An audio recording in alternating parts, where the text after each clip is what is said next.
Edwin Bellwether slammed the folder down on Lenora's kitchen table, so hard the coffee cups rattled. You want to know what that man is? He jabbed one thick finger at the papers spilling across the wood. A liar, a drifter, a fraud who's been sleeping under your roof, eating your food, and getting his hands on your children while you're too lovesick to see what's right in front of your face. Lenora didn't flinch, but her jaw tightened. He has no past, Lenora. No family, no record of anything he claims. Edwin's voice dropped to something uglier than a shout, a whisper sharp enough to cut. And when a man has no past, it means he buried it. Purpose. He picked up one document and held it inches from her face. Find out who he really is, before your children pay the price. If this story already has your heart beating faster, you're exactly where we want you.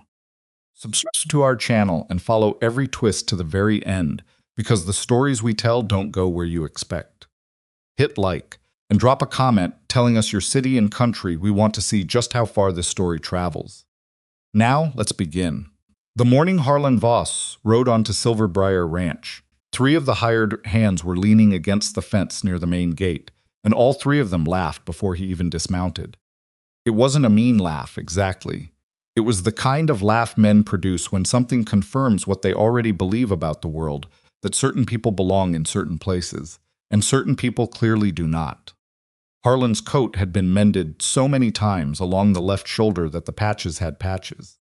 His saddle was cracked down the middle of the seat, held together by a leather strip someone had wrapped tight and knotted twice.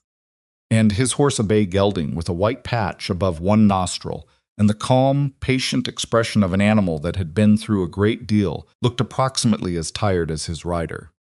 Harlan didn't seem to notice the laughing, or if he did, he'd long since stopped reacting to it. He swung down from the saddle, looped the reins around the fence post with practiced ease, and pulled his hat off to wipe his forehead with the back of his hand. He was 31 years old, lean in the way men get when they've spent years doing physical work without always having enough to eat, with dark eyes that moved around a place the way a man's eyes do when he spent time in situations where reading a room correctly mattered. Looking for the owner, he said to the nearest ranch hand. Got word there might be work here. The ranch hand, a stocky fellow named Prentice, who'd been at Silver Briar going on 4 years, looked him over the same way a man might look over a horse. He was fairly confident he wasn't going to buy. Mrs. Bellwether does the hiring, Prentice said. But I'll save you the walk. She's particular. Appreciate the warning. Harlan didn't move. Still going to ask. Prentice shrugged and pointed toward the main house. Lenora Bellwether was 34 years old and had been a widow for 14 months. And in those 14 months, she had developed the particular kind of stillness that settles into a person when they've been through something terrible and come out the other side still standing, but permanently changed. She was not cold. She was not bitter. She was careful, in the way that a woman who has had to become both parents to 2 grieving children, with partners in a complicated business, and both the public face of a ranch and its private engine learns to be careful because there is simply no margin left for mistakes. She was standing near the corral reviewing feed invoices with her head accountant when Harlan approached. She looked up once, took him in completely in about 4 seconds, and looked back at her papers. I'm not hiring, she said. I heard different in town, Harlan said. What you heard in town was that I've had trouble keeping staff. She turned a page. That's not the same as hiring anyone who walks up. Fair enough. He stood there. What kind of work is it? She looked up again, and this time she kept her eyes on him. The kind most men aren't interested in. I've done most kinds. Have you worked with children? There was a pause. Behind him, Prentice and the other hands exchanged a look. Some, Harlan said. I've got younger siblings. Helped raise the 2 youngest after our mother got sick. That's not the same as working with children who've lost their father. No, he agreed. It's not. She studied him for another moment. Then she set down the invoices, come up to the porch. What she explained, sitting across from him in 2 plain wooden chairs, while a ranch dog sprawled in the shade nearby, was this. Her children were struggling. Caleb, 6 years old, had gone nearly silent after his father's death, not mute, not simple, just gone quiet in a way that worried every adult around him. He would answer direct questions, and he would nod or shake his head, but the easy, Constant chatter of a small boy had simply stopped. Maisie, at 9, had gone in the opposite direction. She was watchful, prickly, and she had decided somewhere in the past 14 months that most adults were either incompetent or untrustworthy, and she was collecting evidence to support that conclusion every single day. 3 tutors had quit. 2 of them had cited Maisie's behavior as the reason. One had cited both children, which Lenora privately thought was unfair to Caleb. The previous foreman, now former, had been responsible for both the cattle operation and a general supervisory eye on the children when they wandered near the working parts of the ranch. 6 weeks ago, Caleb had gotten too close to a small cattle drive moving through the east pasture. The foreman had been distracted. The cattle had spooked at something, a jackrabbit, probably, and Caleb had been knocked flat and nearly trampled before one of the younger hands had thrown himself between the boy and the animals and gotten a cracked rib for the effort. After that, Lenora had made a decision. She needed someone whose only job was the children. Not the cattle, not the horses, not the fencing or the water or the accounts. Children. Most men I could hire for that wouldn't want it, she said. And the ones who'd want it wouldn't be much use around a working ranch. What does around a working ranch mean specifically? Harlan asked. It means my children aren't going to stay in a nursery all day.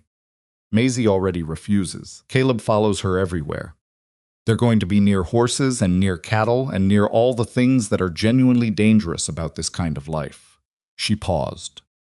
I need someone who can keep them safe in all of that. Not just in a parlor. Harlan nodded slowly. You want someone who can manage the risk, not just remove it. Yes, she looked at him. Can you do that? Depends on the children, he said.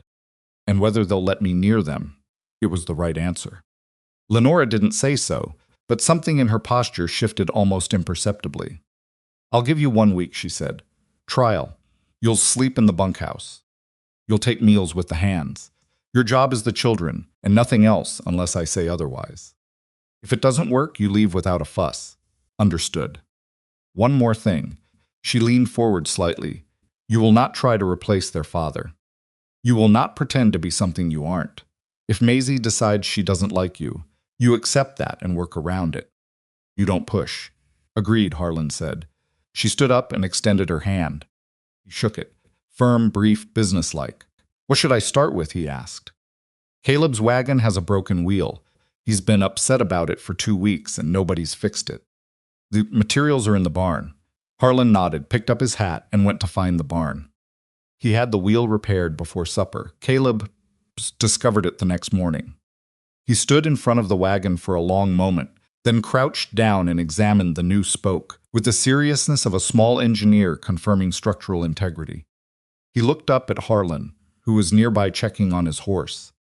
He didn't say anything, but he nodded once, with a gravity that was almost comical in a 6-year-old, and Harlan nodded back with equal seriousness, as though they had concluded a formal agreement. Maisie saw the whole exchange from 20 feet away. Her expression said clearly, I'm not impressed, and I'm watching you.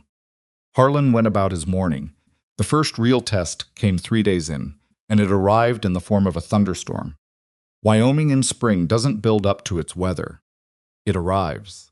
The sky had been clear when the children went to bed, and by midnight it had turned into something that shook the windows and sent lightning cracking down close enough to the ridge that the horses in the barn started screaming. Lenora was already up and moving toward the children's room when she nearly collided with Harlan in the hallway he'd come in from the bunkhouse, soaked through, his boots still on. They awake? He asked quietly. Caleb's not, somehow. Maisie is. She paused. She doesn't like to be crowded when she's scared. It makes her angry. Okay, he went down the hall. Maisie was sitting up in bed with her knees pulled to her chest, watching the window with an expression that was trying very hard to be not afraid and not quite succeeding. When she saw it was Harlan in the doorway, her chin came up. I don't need anything, she said. I know, he said. I'm just going to sit out here in the hall until it passes. You don't have to talk to me.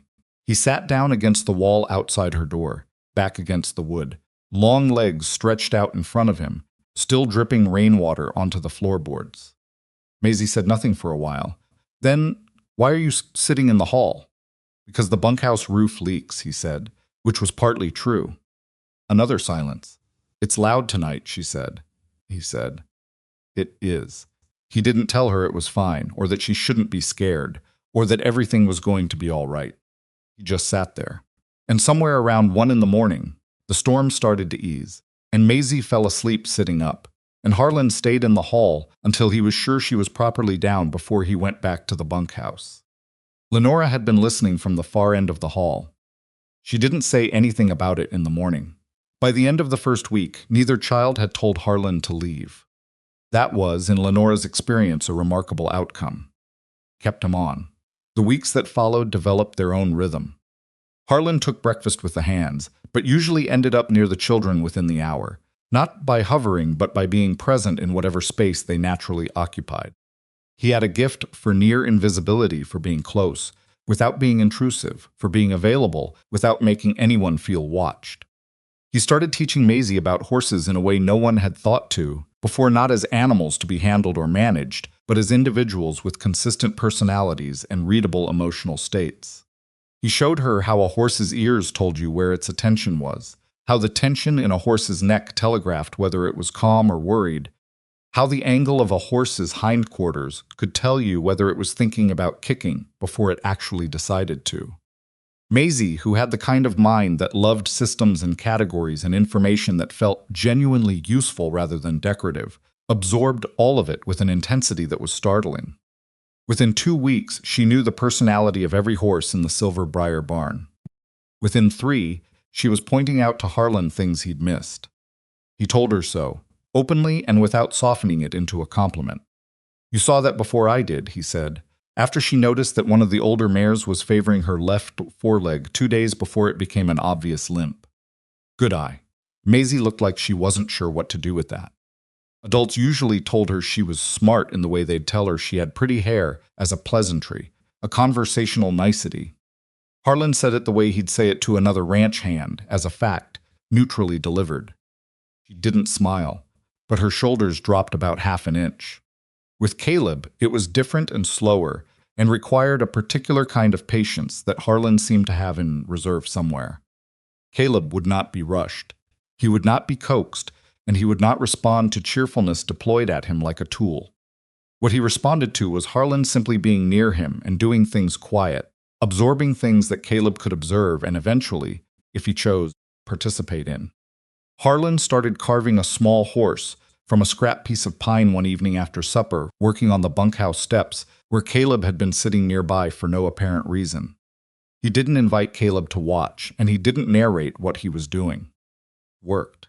After 40 minutes, Caleb moved closer. After an hour, he was sitting on the step below Harlan, watching the wood take shape. "Who's it for?" Caleb asked. It was the longest sentence he'd produced in Harlan's presence. Harlan kept his eyes on the wood. "Don't know yet," he said.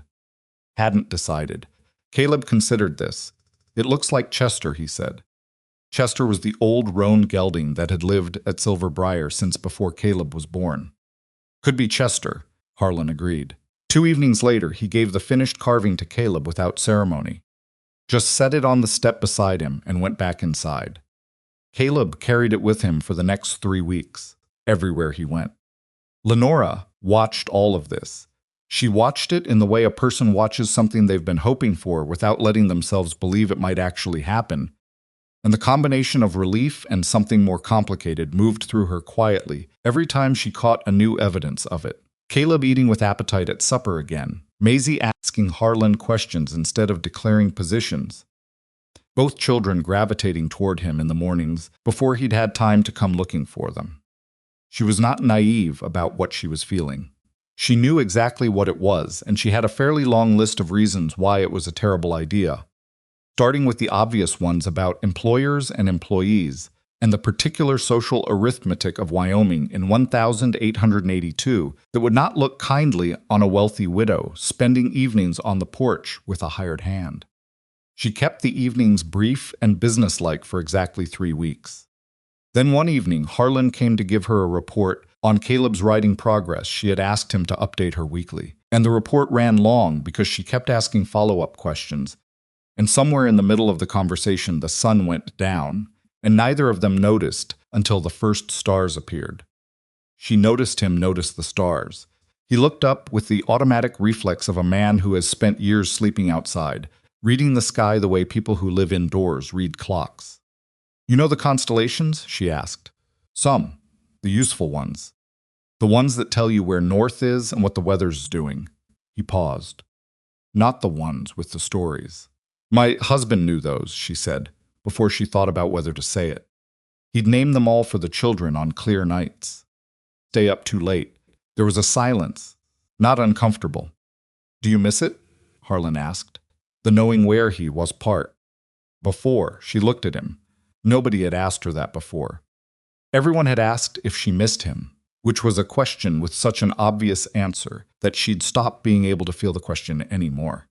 This was something different. "Yes," she said. "It's the strangest thing to miss."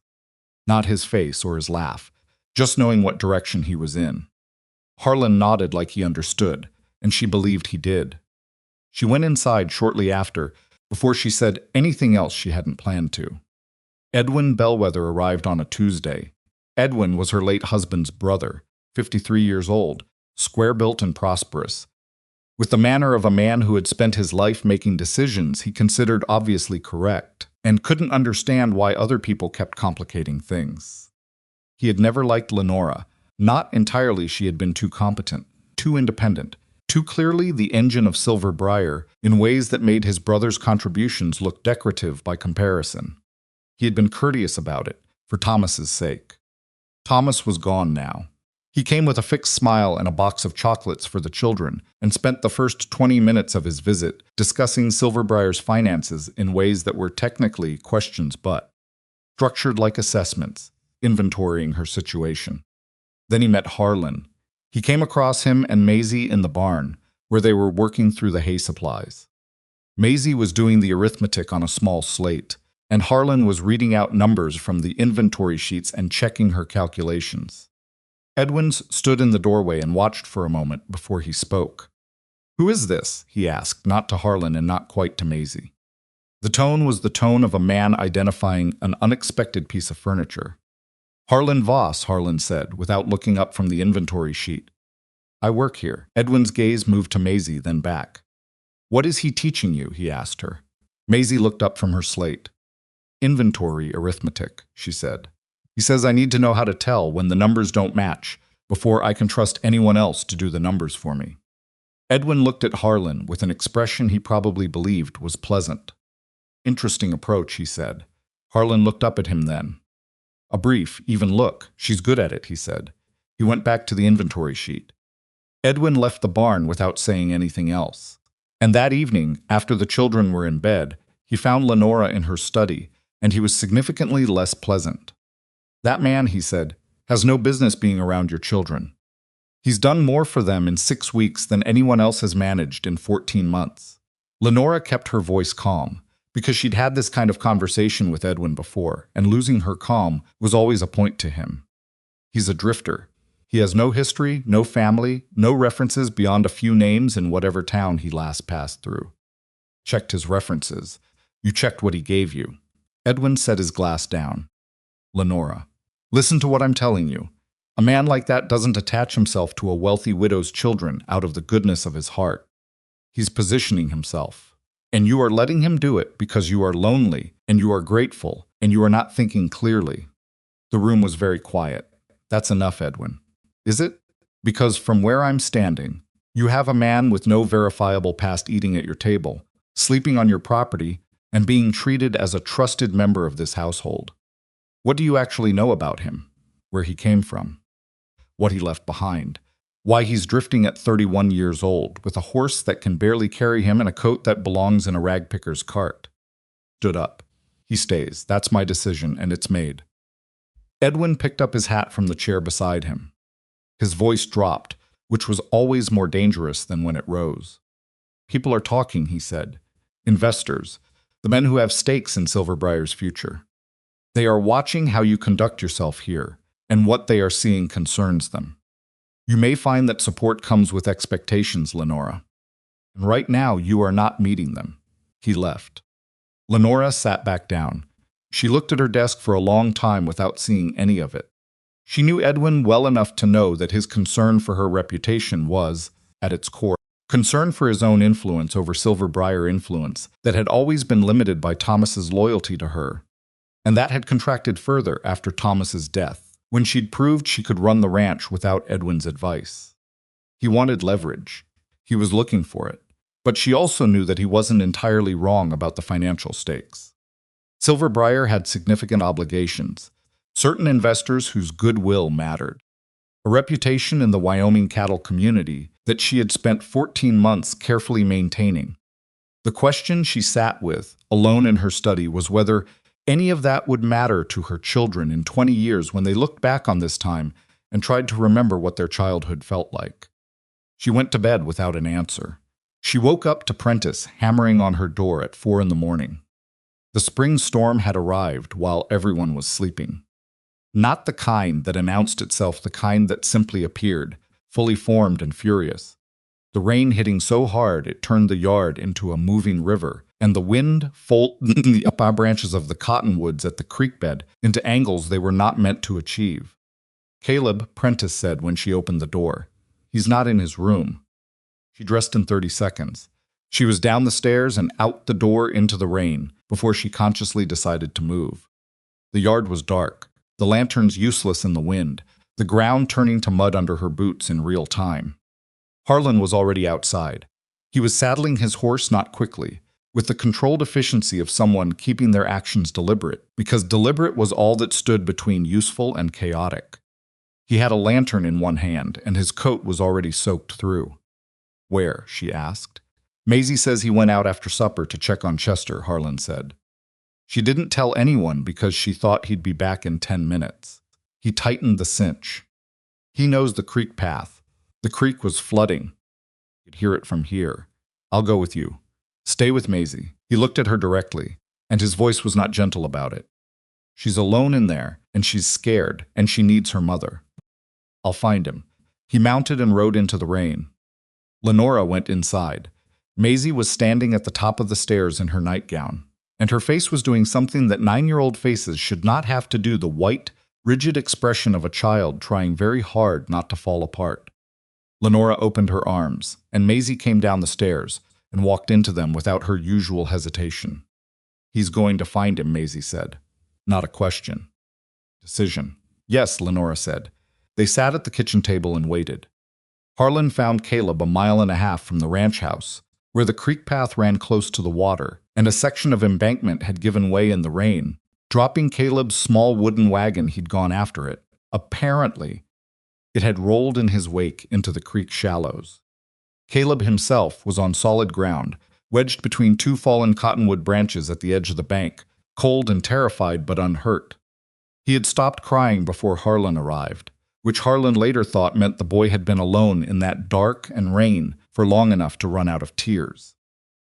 Harlan pulled him up and wrapped him in his own coat and carried him back to the horse, talking the whole time in the low, continuous murmur he used, with frightened animals, not baby talk, not false cheer. Just a steady human voice, saying nothing particular, doing the work of simply being a voice in the dark. His own horse had gone lame getting to the creek, catching a foreleg in a root hole in the mud. Harlan led him the whole 1.5 miles back, carrying Caleb against his chest with one arm, holding the reins with the other, soaked to his skin in water, cold enough that his fingers stopped working properly about halfway home. When he came through the door, Lenora met them in the hall. Took Caleb from him immediately, checking him over with hands that were shaking slightly, pressing her face against his wet hair. Caleb, muffled against her shoulder, said, "The wagon went in the water." "I know," she said. "Harlan's horse got hurt, I know. We'll take care of him." She looked up at Harlan over her son's head.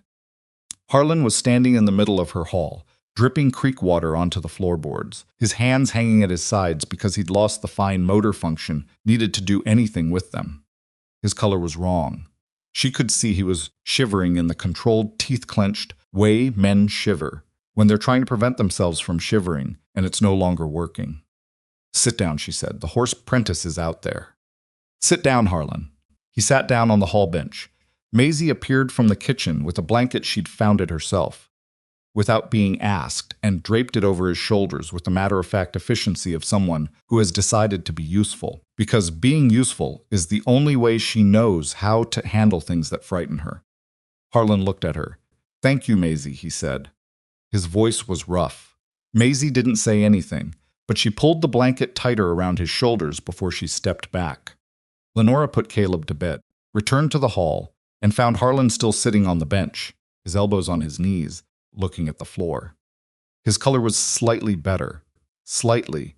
She sat down on the bench beside him, not at a social distance, and she did not pretend she was doing it for any reason other than the one that was true. "Fine," Harlan said. "He's tough, he is." She paused. "Because of you tonight. I just rode to the creek. You've been doing considerably more than that for 6 weeks." She looked at him. "I know what you've done for them. I want you to know that I know." He raised his head and looked at her, and there was a quality to his expression that she couldn't immediately categorize, not gratitude, not deflection. Something more like recognition, as though she'd said something that landed more precisely than she'd intended. He looked away first. "My horse needs rest," he said. "I can work on foot for the next few weeks. Won't affect." "Harlan," she stopped him. "Stop." He stopped. "You can use Chester," she said. "He's steady, and he's not doing anything but standing around worrying Maisie. He'll be glad of the work." Harlan looked at her again. "All right," he said. They sat there in the hall for another few minutes, not talking, while the storm outside began its slow retreat, the rain pulling back from the windows, the wind going quiet in stages, the way storms did in Wyoming when they'd said their piece and decided they were finished. It was, Lenora thought, the most honest silence she'd sat in since Thomas died. And somewhere in it, she understood clearly, without drama, the way she understood the state of her accounts or the condition of her cattle, that she was in serious trouble. Because she had fallen in love with a man who owned a patched coat, a lame horse, a collection of wood-carving tools, and apparently nothing else on this earth. And no number of sensible reasons was going to change that now. What she didn't know, what she couldn't have known, sitting in that hallway listening to the storm move away, was that somewhere in the same Wyoming night, Edwin Bellwether was at his desk writing a letter. And the letter was to a man he'd hired in Cheyenne. A man whose job was finding out what people left behind when they disappeared. Because Edwin had looked into Harlan Voss's eyes in that barn, and he had seen something he recognized, not a drifter's vagueness, not the careful blankness of a man hiding shame. He had seen a man who had chosen to be here, that was far more dangerous than anything else. The morning after the storm, Caleb ate 2 plates of eggs. It was such a small thing, a 6-year-old boy at a kitchen table, working through scrambled eggs with the serious concentration he gave most things. But Lenora stood in the kitchen doorway and watched it and felt something loosen in her chest that had been knotted there for 14 months. He hadn't had much appetite since Thomas died. The ranch cook, a stout woman named Dora, who'd been at Silver Briar since before Lenora arrived as a new bride, had been quietly worried about it for weeks. Now Dora stood at the stove pretending to stir something that didn't need stirring, and her shoulders were doing the thing shoulders do when a person is trying not to show they're relieved.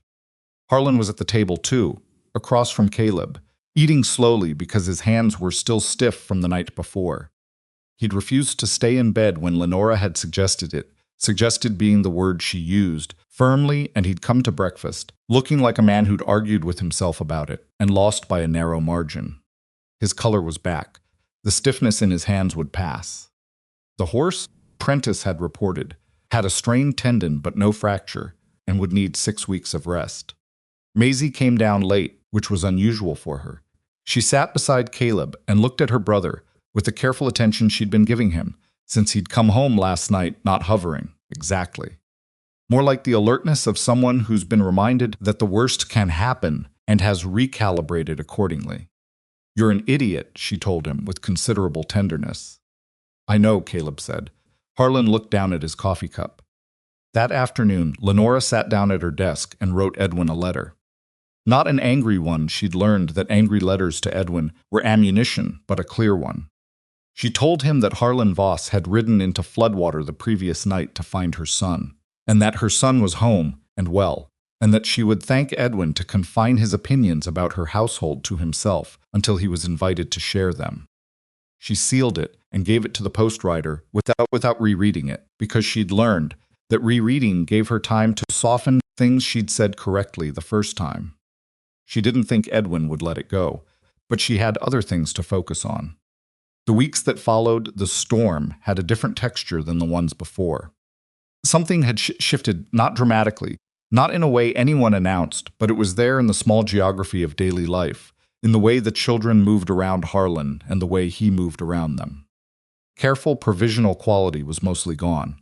What replaced it was something more ordinary and more real, a working relationship with genuine affection underneath it, kind that accumulates in small increments and doesn't announce itself until you look up one day and realize it's been there a while. Caleb started talking more. Not constantly, he was still a quiet child at his core, reflective in a way his father had been, and Lenora thought that would probably never fully change.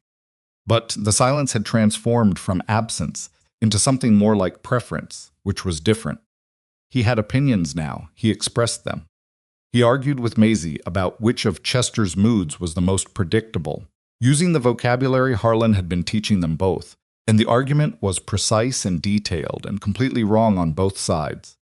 And Harlan listened to it with the expression of a man watching something very good happen.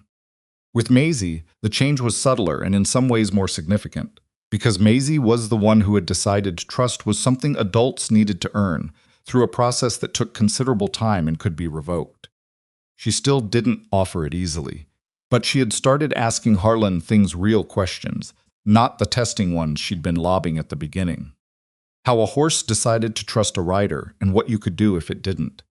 Why some cattle were born calm and others born nervous, and whether there was anything you could do about either. Whether the creek flooded every spring or just sometimes, and how you read the snowpack in winter to guess what the spring would bring. Harlan answered all of it straight. No softening for her age, no detours into what he thought she could understand. He answered the way he'd answer another rancher, who'd ask directly, with the qualifications included, acknowledging what he didn't know as readily as what he did. Maisie, who had a finely calibrated detector for condescension, accepted this. One afternoon, Lenora came around the side of the barn and found them both crouched over a ewe that had gotten a bad cut on her rear flank from a piece of loose fence wire. Maisie was holding the animal still not easily, ewes being what they are, while Harlan cleaned the wound with the focused attention he gave most things that required his hands. He was talking her through what he was doing as he did it, not in the tone of a lesson, but in the tone of someone thinking out loud who doesn't mind company. It's deeper than it looks, he said. That's the thing with fleece. Can't tell from outside. Will she need stitching? Might. Get your fingers there, not there, and hold that flap down while I get a better look. Maisie repositioned her hands without complaint. The ewe shifted, and Maisie shifted with her weight moving to compensate, the kind of automatic physical adjustment you develop after spending time around animals. There, Harlan said. Yeah, it'll need stitching. I can do it, Maisie said. Harlan looked at her. You ever stitched anything before? No, but you can show me. There was a pause. It's not comfortable, he said. Even when you know the animal can't really feel it right now. Your hands want to stop. I know, her voice was steady. Show me anyway. He did. Lenora stood at the corner of the barn and didn't announce herself, and she thought Thomas would have liked him. The thought arrived without the usual accompanying grief, just as an observation, a simple fact she was able to hold without it breaking anything. Thomas would have liked this man, and the man was good with their children, and those two things were true at the same time, without one canceling out the other. She was getting better at letting things be true at the same time. Edwin returned on a Wednesday in late April, and this time he didn't bring chocolates. He arrived in a hired coach rather than on horseback, which meant he'd come from Cheyenne rather than his place in Laramie, and he had a man with him introduced briefly as a Mr. Dowd, described as a business associate, who said nothing during the entire visit and whose eyes never stopped moving. Lenora received them in the front parlor. I'll get directly to the point, Edwin said, after the minimum necessary pleasantries had been exchanged. I've had inquiries made. About what? About Voss. He watched her. Or whatever his name actually is. Lenora kept her face neutral. His name is Harlan Voss. That's what he told me and what I verified. Yes. Voss. Edwin leaned back in his chair. That's a name with some history in the Northern Territories, Lenora. Did you know that? She had not known that. She didn't say so. There was a family, Edwin continued, his voice taking on the deliberate quality it got when he was presenting something he'd rehearsed. Controlled a significant operation. Voss range cattle, freight routes, water rights along several river systems. The patriarch, a man named Aldous Voss, built it from almost nothing over 40 years. Died about 3 years ago. His son, the inheritor, disappeared not long after. Left the whole thing under temporary management and simply walked away. The room was very quiet. I'm telling you this, Edwin said, because a man who walks away from a fortune that size, at 30 years old, without explanation, that is not a man without complications. That is a man hiding from something, or hiding something. Or a man who had reasons you don't know, Lenora said. Possibly, which is exactly why you should want to know what they are before you allow him any further into your home. He paused. Mr. Dowd's inquiries suggest the man at Voss Range is currently unaccounted for.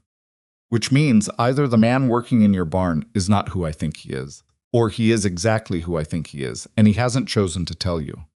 She held Edwin's gaze for a long moment. I'll speak with him, she said. I think that would be wise. Edwin stood. I also think you should consider that a man managing a secret of that scale, whatever his reasons, is a man with a fundamental dishonesty problem. And that is the man you've placed in charge of your children. After they left, Lenora sat in the parlor for a while without moving. Then she went to find Harlan. He was in the south pasture checking fence line, which was the kind of work he'd taken on in addition to the children, because he apparently couldn't stand to be useful in only one direction. She came up beside him and didn't preamble it. Edwin says your family had a ranch in the Northern Territories, she said. Big one. And that the heir disappeared after the patriarch died.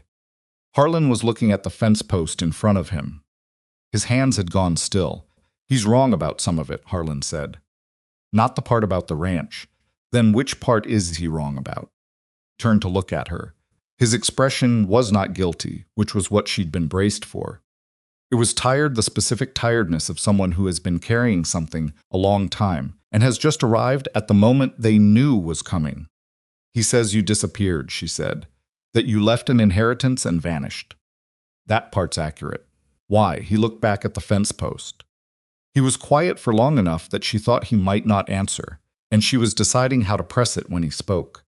My father built Voss Range over 30 years, he said.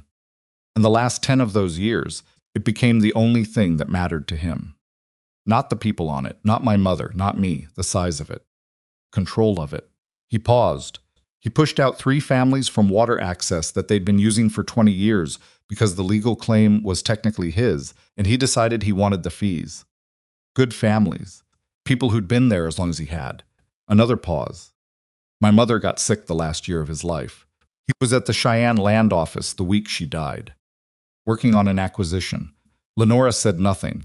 When he died and it came to me, I sat in that house for about a month. His voice was even, factual. I kept thinking about what I was supposed to do with it. Whether I could run it differently than he did. Whether the size of it would change me the way it changed him, regardless of what I intended. He stopped. I couldn't answer it, so I took a horse and some money and I left. I wanted to know whether I was capable of being a decent man when there was nothing propping me up. No name, no money, no reason for anyone to treat me well except who I was.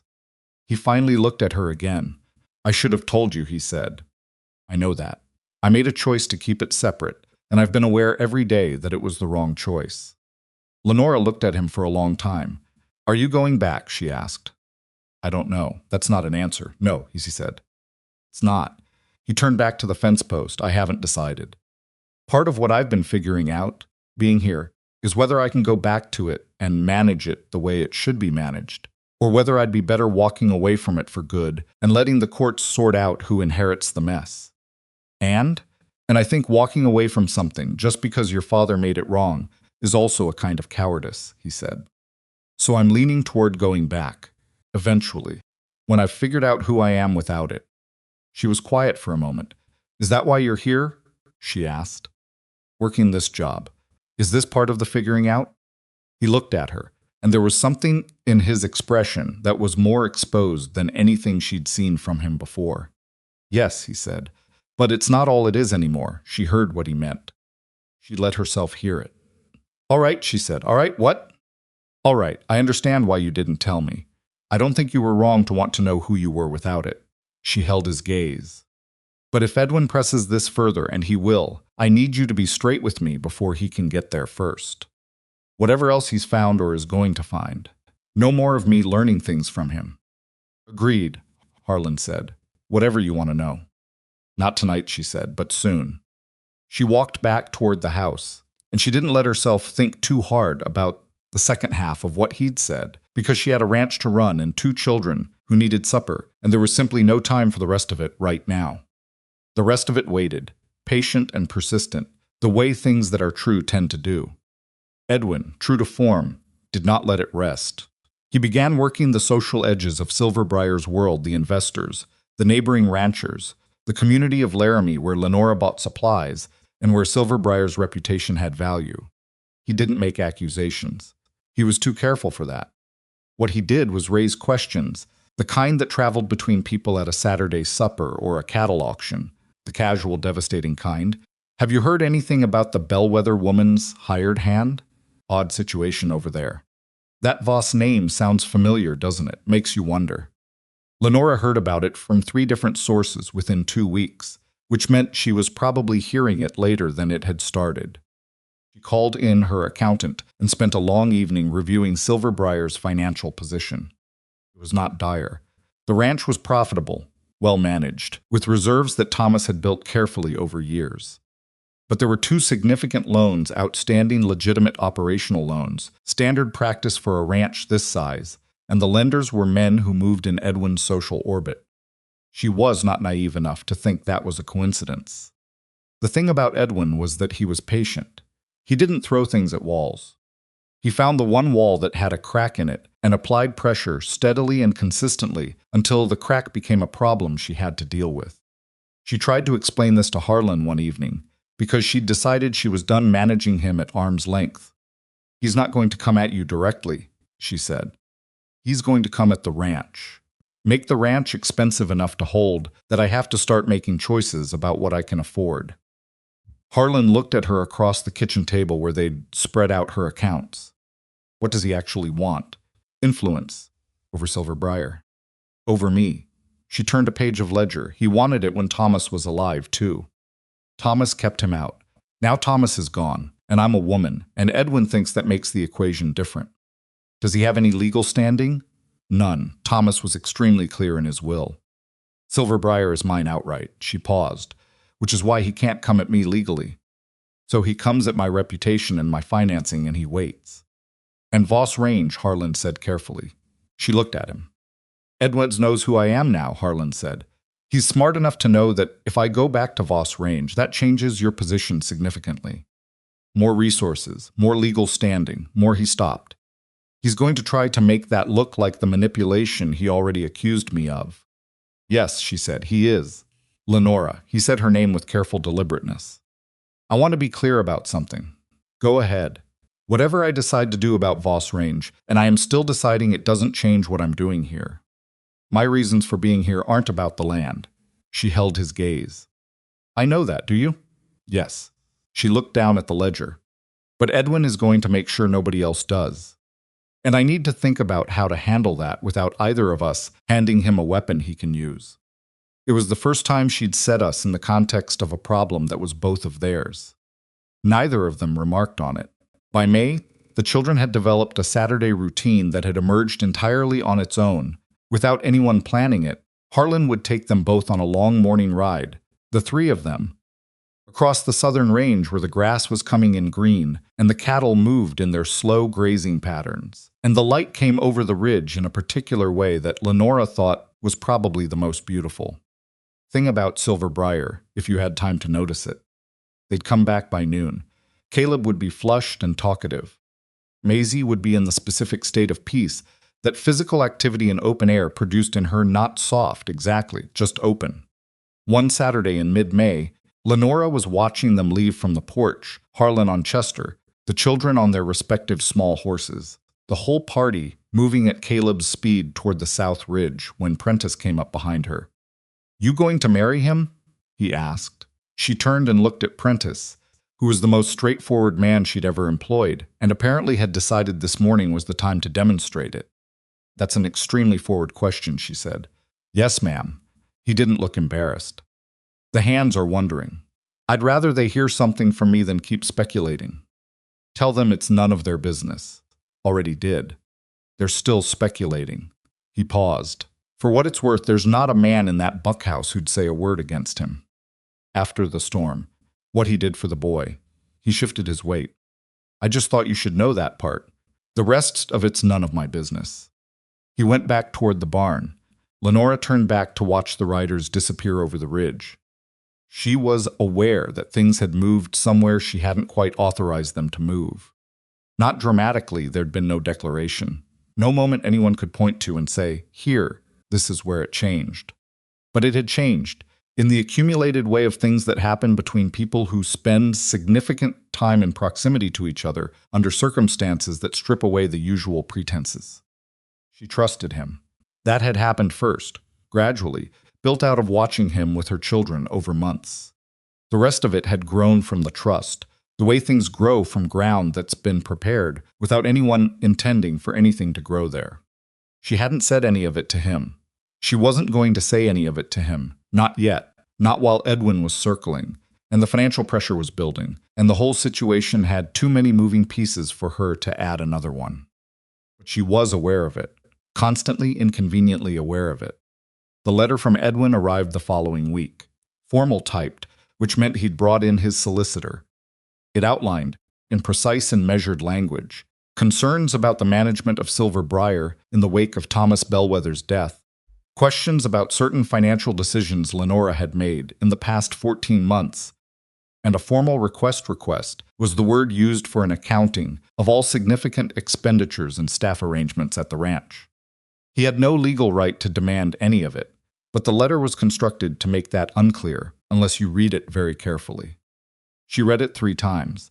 Then she put it in her desk drawer and went to find Harlan, because she'd decided she was done compartmentalizing things that affected them both. She found him in the barn with Caleb, the two of them working on a new carving larger this time, a bull. At Caleb's request, while the afternoon light came through the high window in that thick yellow way it had in late spring. Caleb looked up when she appeared in the doorway. "Mama, it's a bull." "I can see that." She looked at Harlan. "When you have a minute." He set the carving aside and came out to her. Caleb, who had a radar for adult conversations he wasn't supposed to be part of, stayed conspicuously focused on the bull. She showed Harlan the letter. He read it without comment. Then he read it again. "He's escalating," he said. "Yes, he knows I'm Voss's heir. He's going to use that." "I know. Lenora." He looked up from the letter. "There is something else you need to know." "Something I should have told you before this." She waited. "Silver Briar's water easement," he said. "The one that gives you access to the river for the north pasture irrigation." "What about it?" "It runs through land that borders Voss Range on the southwest corner." He looked at her steadily. "I didn't know that when I came here. I found out when I started looking through some of the old Voss records. I had them sent from the management company about 3 weeks ago." "I should have told you then." She was very still. "The easement is registered," he said. "There's a renewal clause. It had to be renewed every 15 years. He paused. "The last renewal was in 1867. It was due again in 1882. "This year," she said, "this year." His jaw was tight. "I don't know if Edwin knows about the clause, but if someone told him, or if he found it himself and the renewal lapses without being filed, Silver Briar loses legal river access to the north pasture. Which means the north pasture becomes unworkable," she said. Her voice was flat. "Which means I lose 1/3 of my grazing capacity. Which means the loans become unserviceable." She looked at him. "When does it expire?" "July 15th, he said. It was May 23rd. She sat down on a hay bale and looked at her hands for a moment. "How do we renew it?" she said. "Voss Range has to co-sign the filing." As the bordering property holder, he looked at her. "Which means I have to go back." She looked up. "Not permanently," he said. just long enough to establish legal authority as the heir and execute the filing. But I'd have to go to Voss Range. Deal with the management company. Deal with whatever mess has built up in 3 years. His voice was steady, but something in it was not. It might take a few weeks. Will you go? She asked. He looked at her directly. Yes, he said. Of course I will. She nodded. She stood up and smoothed her skirt with a briskness that was entirely about having something to do with her hands. Don't tell the children yet, she said. Let me think about how to say it. Lenora, I'm not upset with you, she said. I'm thinking. There's a difference. She moved toward the barn door, then stopped. Harlan. Yeah, whatever Edwin knows or doesn't know about that easement, if he's been sitting on this information deliberately, letting it get closer to expiration while he waits. To see what happens, I want you to know that I understand the size of what you're doing by going back. He didn't say anything, and I want you to know that when you come back. She paused. I expect you to come back.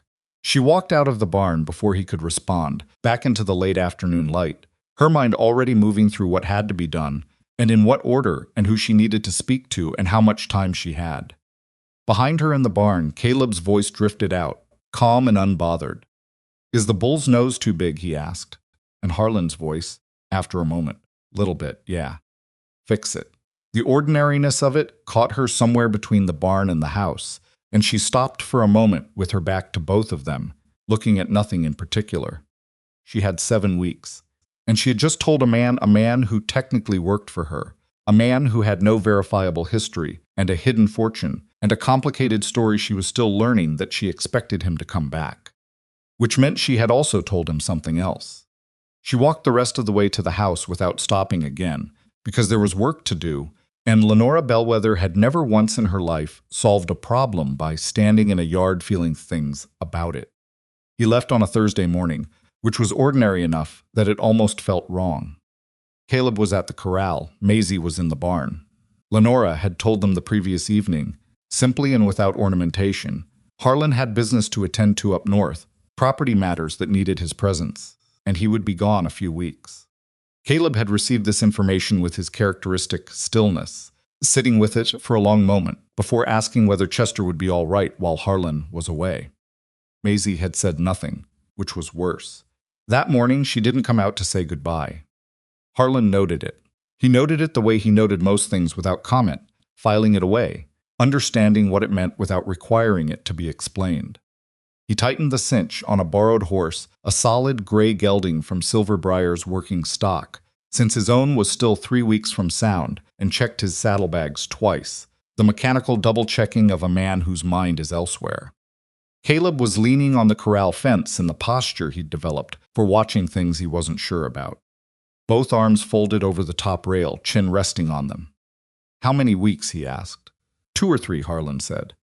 Maybe 4 if things get complicated. What things? Business things. Papers that need signing. People I need to talk to.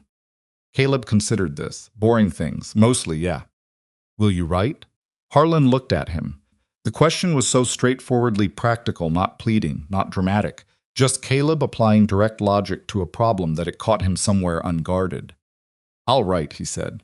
Caleb nodded, as though a specification had been added to a contract and he was satisfied with the term. He didn't hug Harlan, which was consistent with how he operated, and Harlan didn't push it.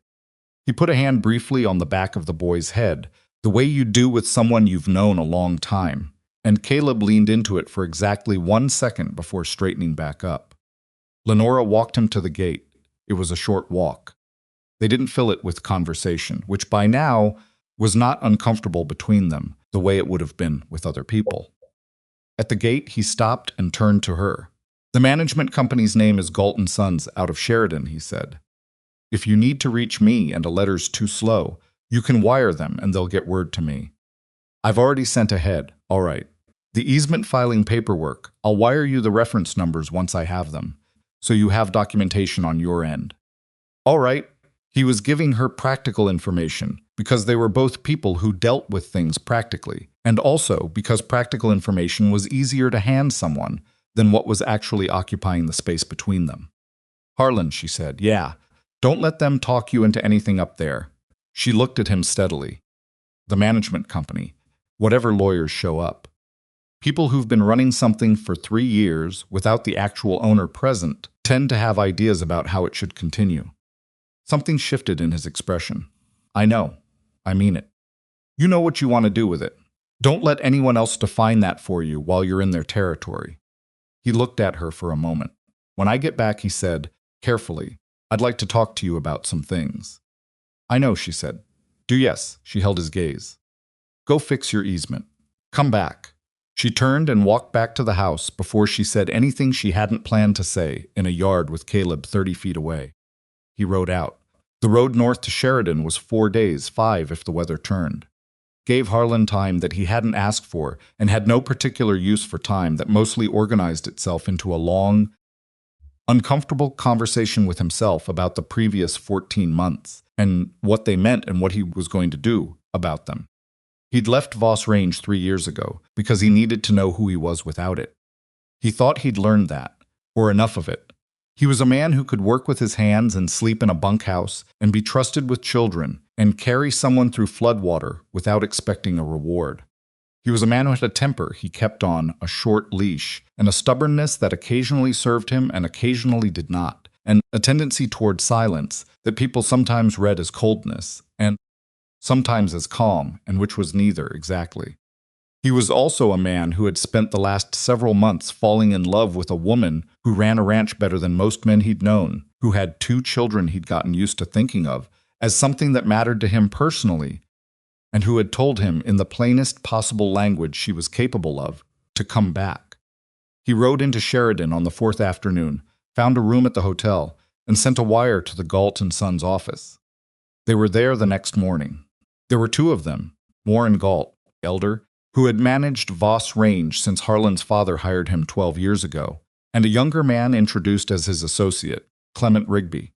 Both of them shook his hand with the particular quality of warmth that exists at the intersection of relief and anxiety, the warmth of men who are glad a situation is being resolved, and also very aware that the resolution might be inconvenient for them personally.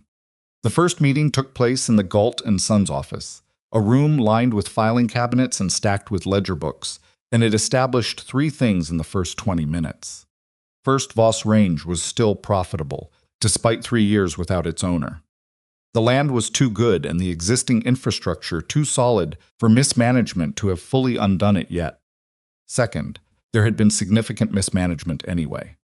Third, Warren Galt knew there had been significant mismanagement, which was why he was being so warm. Harlan let the first meeting proceed without confronting any of it directly. He asked questions, careful ones, framed as the reasonable inquiries of an heir trying to understand the scope of what he'd inherited. He made notes. He was polite. He sent a letter to Lenora that evening, 4 pages, covering the practical state of Voss Range and what he'd found, and a 5th page that he wrote twice and sent in its second version, which was more restrained than the first. He told her he was thinking about the North Pasture. He told her Caleb's carved bull had better proportions than he'd let on, that the nose was actually fine, and he'd told him otherwise just to give them something to work on together. He didn't say everything he was thinking. He said enough. He was back at the office the following morning with a different set of questions. The contracts were the first problem. Voss Range had, over the past 3 years, entered into a series of free and water agreements that Warren Galt presented as standard operational decisions made in the absence of clear ownership direction. Harlan read them carefully, which took most of the morning, and what he found was not standard. 3 families who had historically grazed cattle on the western reach of Vossland families, who'd been there since his grandfather's time, who paid fair annual rates, had been reclassified under new contracts that charged 3 times the old rate, backdated by 2 years, with penalty clauses for non-payment that could result in their removal. Who authorized the rate change? Harlan asked. Galt had a prepared answer. A decision made in the interest of market alignment.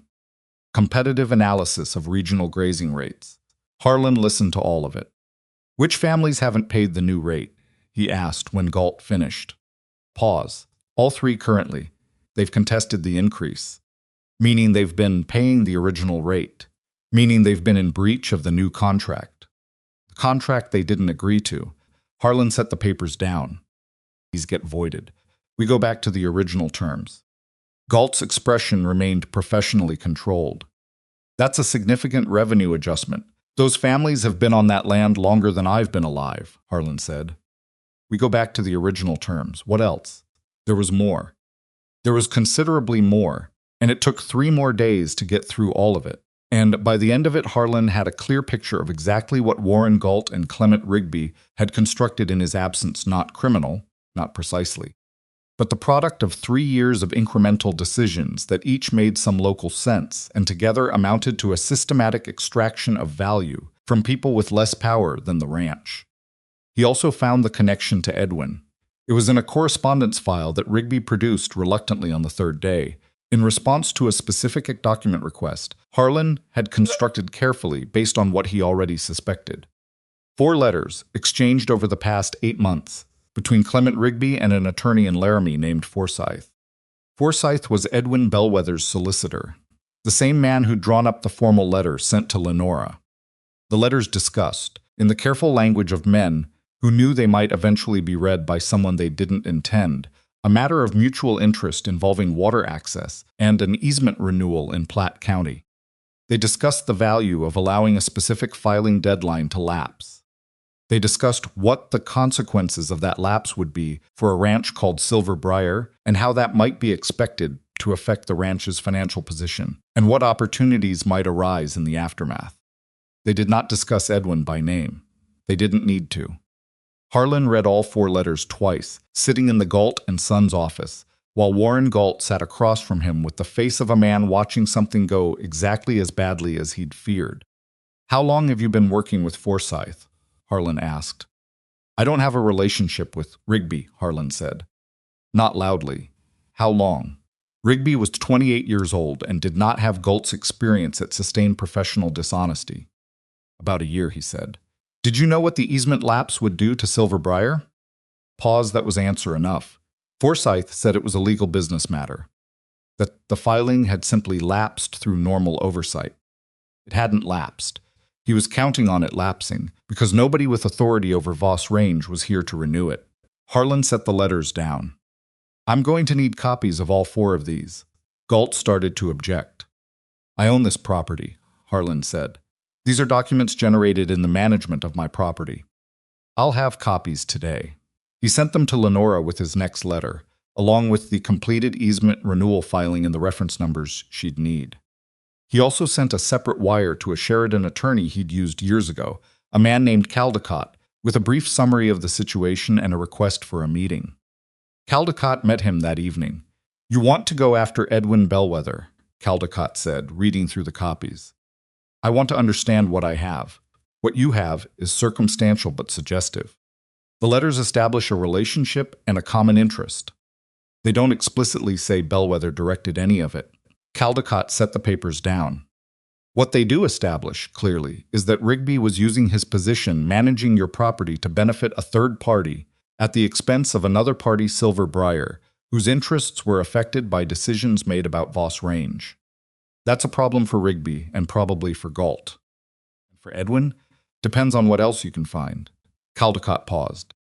"Does Mrs. Bellwether have documentation of the financial pressure he's been applying? Letters, records of conversations with her investors?" "She's careful about records," Harlan said.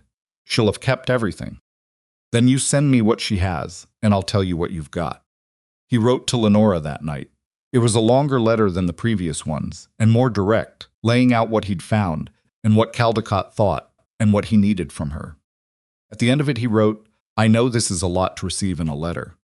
I'd rather be saying it in person. I'm working as fast as I can up here." He didn't sign it formally. He just wrote his name, the way you do with someone who knows who you are. Back at Silver Briar, Lenora received the letters across the span of 8 days, because the postal service between Platte County and Sheridan was not built for urgency. The first letter she read twice, the practical sections carefully, and the last page more slowly. And then she put it in her desk drawer with the composure she'd had to develop as a matter of survival over the past year, which did not mean she wasn't affected by it. It meant she'd gotten very good at feeling things at a measured pace. The second letter, with the easement filing documentation, she took to her own attorney in town the same afternoon she received it. The third letter, the one laying out the connection between Rigby and Forsyth and Edwin's, she's standing at her desk because she'd opened it before she thought to sit down, and she stood there reading it through once completely, before she lowered it and looked at the wall for a while. Edwin had known about the easement clause. He had actively worked to let it expire. He had been using Rigby as a tool, through Forsyth, to dismantle the legal foundation of her water access, intending to bring Silver Briar to a financial crisis he could then present himself as being positioned to resolve. The scale of the patience required for that kind of planning was, in its own way, breathtaking. She sat down and wrote back to Harlan. She was honest about what she was feeling, more honest than she'd been in the previous exchanges, because the situation had moved past the point where careful management of her own honesty was useful. She told him what she had: the investor correspondence, 2 letters from Edwin that she'd kept because they had the particular quality of documents you keep. A record of 3 conversations she'd written up afterward from memory, because she was a woman who understood that memories could be contested. Told him to send it all to Caldecott. Then she wrote a separate letter to Edwin. It was 2 paragraphs. The first paragraph noted that she was aware of his relationship with an attorney named Forsyth and with a Mr. Clement Rigby, currently employed in the management of Voss Range, and that she was in possession of correspondence that documented the nature of that relationship in some detail. The second paragraph said she expected his formal letter of inquiry to be withdrawn within the week, and any conversations with Silver Briar's investors to cease immediately. She signed it with her full name and sent it before she could decide to be more tactful. Maisie, who had been watching her mother for days, with the quiet alertness she brought to things that worried her, came to find her that evening. "Is the ranch okay?" she asked. Lenora looked at her daughter.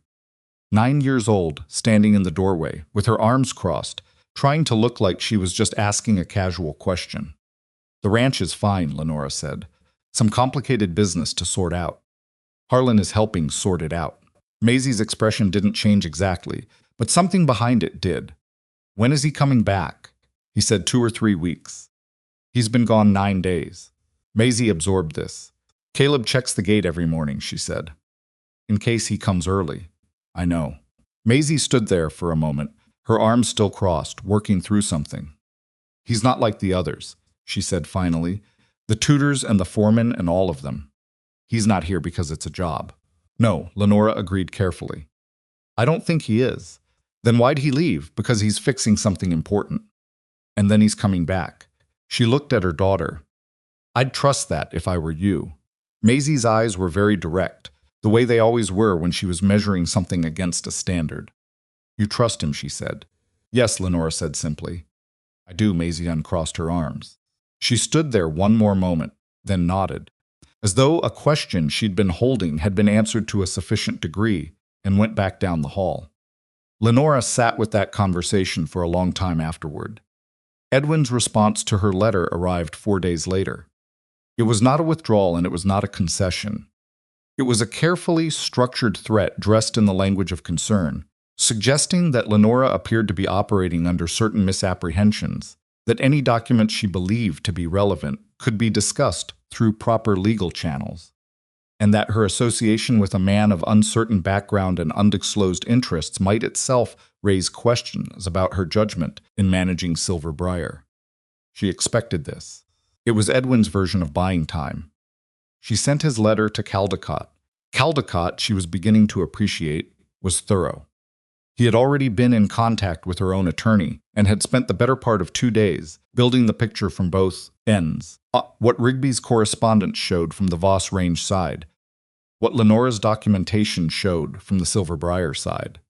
The picture, assembled, was reasonably complete. Complete enough, Caldecott wrote to Harlan, to bring before a creditors' board meeting if it came to that. Complete enough to make a formal complaint to the Laramie County Bar Association regarding Forsyth's conduct. Complete enough to raise serious questions about Edwin Bellwether's involvement in a scheme designed to defraud a widow of legally held property rights. Question was what Harlan wanted to do with it. Harlan was packing to leave Sheridan when Caldecott's letter caught him. Spent 3 weeks in total, longer than he'd planned.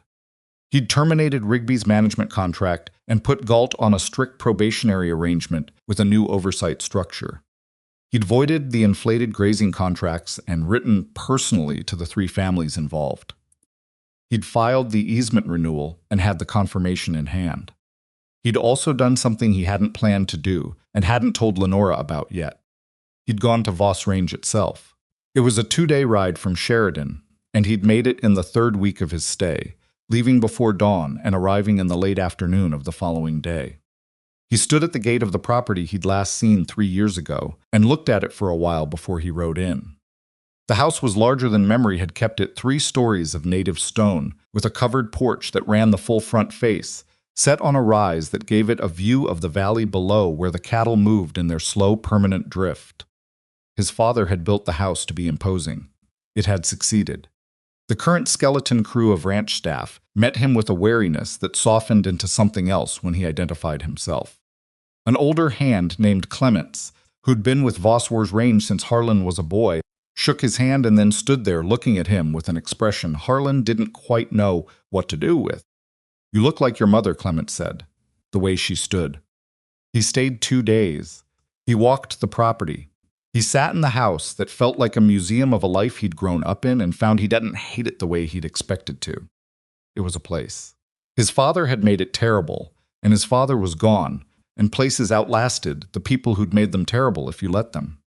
He thought about what Lenora had said before he left. Whatever you want to do with it, don't let anyone else define it for you while you're in their territory. He thought about Caleb at the corral fence, asking how many weeks. He thought about Maisie, not coming out to say goodbye, and then pulling a blanket tighter around his shoulders in a hallway at midnight during a storm, because that was the only way she knew to say the thing she wasn't going to say. He thought about Lenora at the gate telling him to come back, and the way she'd turned and walked away before he could respond, and how he'd watched her go and understood every single thing about it. He made some decisions. He was 4 days' ride from Silver Briar when Edwin made his move. He didn't know that when he left Sheridan.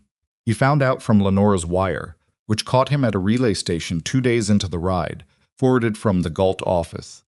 Edwin had called an emergency meeting of Silver Briar's 2 primary investors, not a legal proceeding, nothing that formal, but the kind of meeting that carried weight because of who showed up to it. He'd invited both men to Laramie under the pretext of a general ranch oversight discussion and had, according to Lenora's wire, arrived with a prepared document package that included a summary of the Voss situation, a selective presentation of Silver Briar's financial obligations, and a proposal that the investors consider a restructuring arrangement that would bring Silver Briar under a management board. A management board that, naturally, he intended to chair. Lenora's wire was 6 lines. The last line said, "I have what I need. Get back when you can." He rode hard the next 2 days. He arrived at Silver Briar on a Saturday evening, coming through the gate just before the light went, and the first person to see him was Caleb. Caleb was at the gate, not waiting. Technically, he was doing something with a stick, a pat dart, near the gate post that was absorbing most of his attention, but he was at the gate in the way that a 6-year-old boy is at the gate if he's been at the gate every morning for 2.5 weeks checking whether someone came back early. He looked up when the horse came through. He didn't run. He wasn't a running toward things child. He stood up and he looked at Harlan the way he'd looked at the repaired wagon that first morning, with the precise, grave assessment of someone confirming that what they hoped was true actually was. Then he said, "The nose on the bull was right." Harlan pulled up and looked down at him. "Yeah," he said, "it was, I lied. Caleb considered this." "Why?" "Because I wanted us to have something to fix together." He dismounted. "Bad reason, won't do it again." Caleb thought about it. "Okay," he said, which was approximately the most generous response available to him, and Harlan knew it. Lenora appeared on the porch. She looked at him across the yard for a moment. Her expression was composed in the way it was composed when things had been demanding, and she'd demanded more of herself in response. And she was tired, and she was not going to let you see how tired she was unless you already knew where to look. He knew where to look. She came down the porch steps. "The meeting is Monday," she said when she reached him. "I know, I got your wire." He looked at her. "Are you all right?" "I'm managing." "That's not what I asked." She stopped. The composure held, but underneath it something adjusted, the way a load shifts when you finally set part of it down. "I'm tired," she said. "I know." Edwin has been, she stopped. It doesn't matter what Edwin has been. I have what I need, and you have what you found, and between us we have enough. She looked at him directly. Did you get confirmation on the easement? Filed and confirmed. I have the papers. And the correspondence from Rigby? Caldecott has copies. He's written to your attorney. She nodded. The ranch owner mind moving through logistics, checking items against a list. Harlan, he said. She looked up. I said I wanted to talk to you about some things when I got back. I remember. Not tonight, he said. Tonight you need to eat something and sleep. Soon. Her mouth curved slightly, not quite a smile, something more restrained and more real. You sound like me. Should I take that as a compliment? Yes, she said. You should. She turned and went back up the porch steps, and then she stopped with her hand on the door and looked back at him. Maisie's inside, she said. She's been pretending she doesn't care that you were gone. I know. She'll probably be rude to you for the first 10 minutes. Also no, Lenora opened the door. Good, she said. Then you understand her. And she went inside. He stood there a moment in the yard, his horse breathing beside him in the evening quiet, the last light going orange over the ridge to the west. Then Maisie appeared in the doorway behind where Lenora had been, leaning against the frame with her arms crossed and her expression arranged into the particular configuration she used when she was pretending not to feel something. Your horse looks tired, she said. Long ride, he said. You were gone almost 3 weeks, 20 days. She looked at him. I wasn't counting. Of course not, he said. Pause. Supper's almost ready, she said. Dora made the potato thing you like. Good news. She stayed in the doorway for one more moment. Then she said quietly, as though she was reporting a weather condition, I'm glad you're back. She went inside before he could respond, which he was coming to understand was a family trait. He stood in the yard in the going down light, tired in his bones, and aware of exactly where he was, and what he was going to have to do in the next 48 hours to protect the people on the other side of that door. And also aware, with the kind of clarity that comes at the end of a long road and a longer absence, that he had just used the word people and meant it the way a man means it when he's talking about his own. He slept 8 hours straight, which was more than he'd managed in 3 weeks, and woke to the sound of Caleb in the yard below his window, arguing with a chicken. It was not a sophisticated argument. Caleb had apparently decided the chicken was in a location it shouldn't be, and the chicken had apparently decided otherwise, and neither party was prepared to concede the point. Harlan lay there listening to it for a while with his eyes at the ceiling, letting himself be exactly where he was without yet thinking about what the day required. Then he got up. Sunday had a particular quality at Silver Briar, slower than the rest of the week, not by rule but by accumulated habit, the ranch's rhythm dropping to something more deliberate. The hands did what needed doing, and no more. Dora made a larger breakfast, and nobody rushed through it. Lenora, Harlan had observed over months, used Sunday mornings for the kind of thinking that required quiet. He'd find her sometimes at her desk, not writing, just sitting with papers she'd already read and looking at the wall, turning things over. This Sunday she was at the kitchen table when he came down, and she had 4 neat stacks of documents arranged in front of her with the precision of a woman who has spent a sleepless night getting her materials in order. She looked up. Coffee's on the stove. He poured a cup and sat down across from her. Walk me through it, he said. She did. What Lenora had assembled over the previous 3 weeks, while Harlan was in Sheridan, and while Edwin was applying pressure from every direction he could access, was a documentation of Edwin Bellwether's conduct that was considerably more complete than Edwin likely believed she was capable of producing. The first stack, financial correspondence. 2 letters from Edwin to Silver Briar's primary investor, a cattle consortium based in Cheyenne called Meridian Holdings that she'd obtained through her own attorney via a formal request for disclosure. Of communications affecting her ranch's loan terms. The letters, written over 8 months, framed Silver Briar as a poorly managed property at risk of default, suggested that the current ranch owner lacked the business acumen to navigate the ranch's obligations, and implied that a restructuring arrangement might be in the investor's interest. They mentioned in passing that Edwin was available to discuss alternative management arrangements. The second stack, records of 3 conversations Lenora had written up from memory within 24 hours, occurring dated, timestamped to the best of her recollection, with the names of anyone present. Her attorney had reviewed them and said they would carry weight as contemporaneous documentation even without a second witness, given the specificity of detail. The third stack, Edwin's own formal letter of inquiry, with marginal annotations her attorney had made identifying 4 specific clauses that misrepresented his legal standing relative to Silver Briar. Fourth stack, smallest, the Rigby-Forsyth correspondence that Harlan had sent from Sheridan, with a cover note from Caldecott summarizing his legal assessment. Harlan went through all of it. It took an hour. Lenora refilled both their cups once and didn't speak unless he asked her a question, which he did 3 times. "He's going to know you've been building this," Harlan said when he finished. "Yes, he'll come in tomorrow prepared for a fight. I'd be disappointed if he didn't." She pulled the first stack toward her and squared the edges. "What did Caldecott say about what we have?"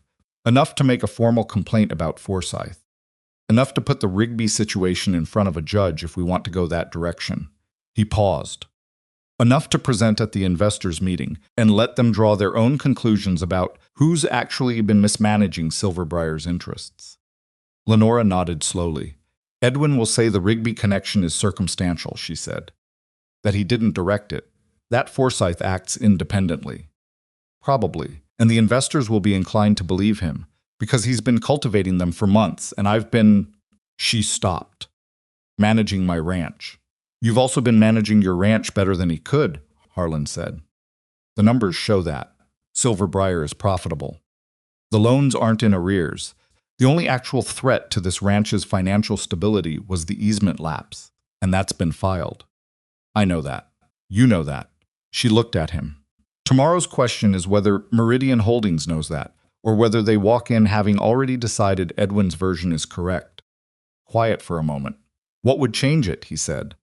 "If you could do one thing before tomorrow that would shift how they come into that room." She'd been thinking about this.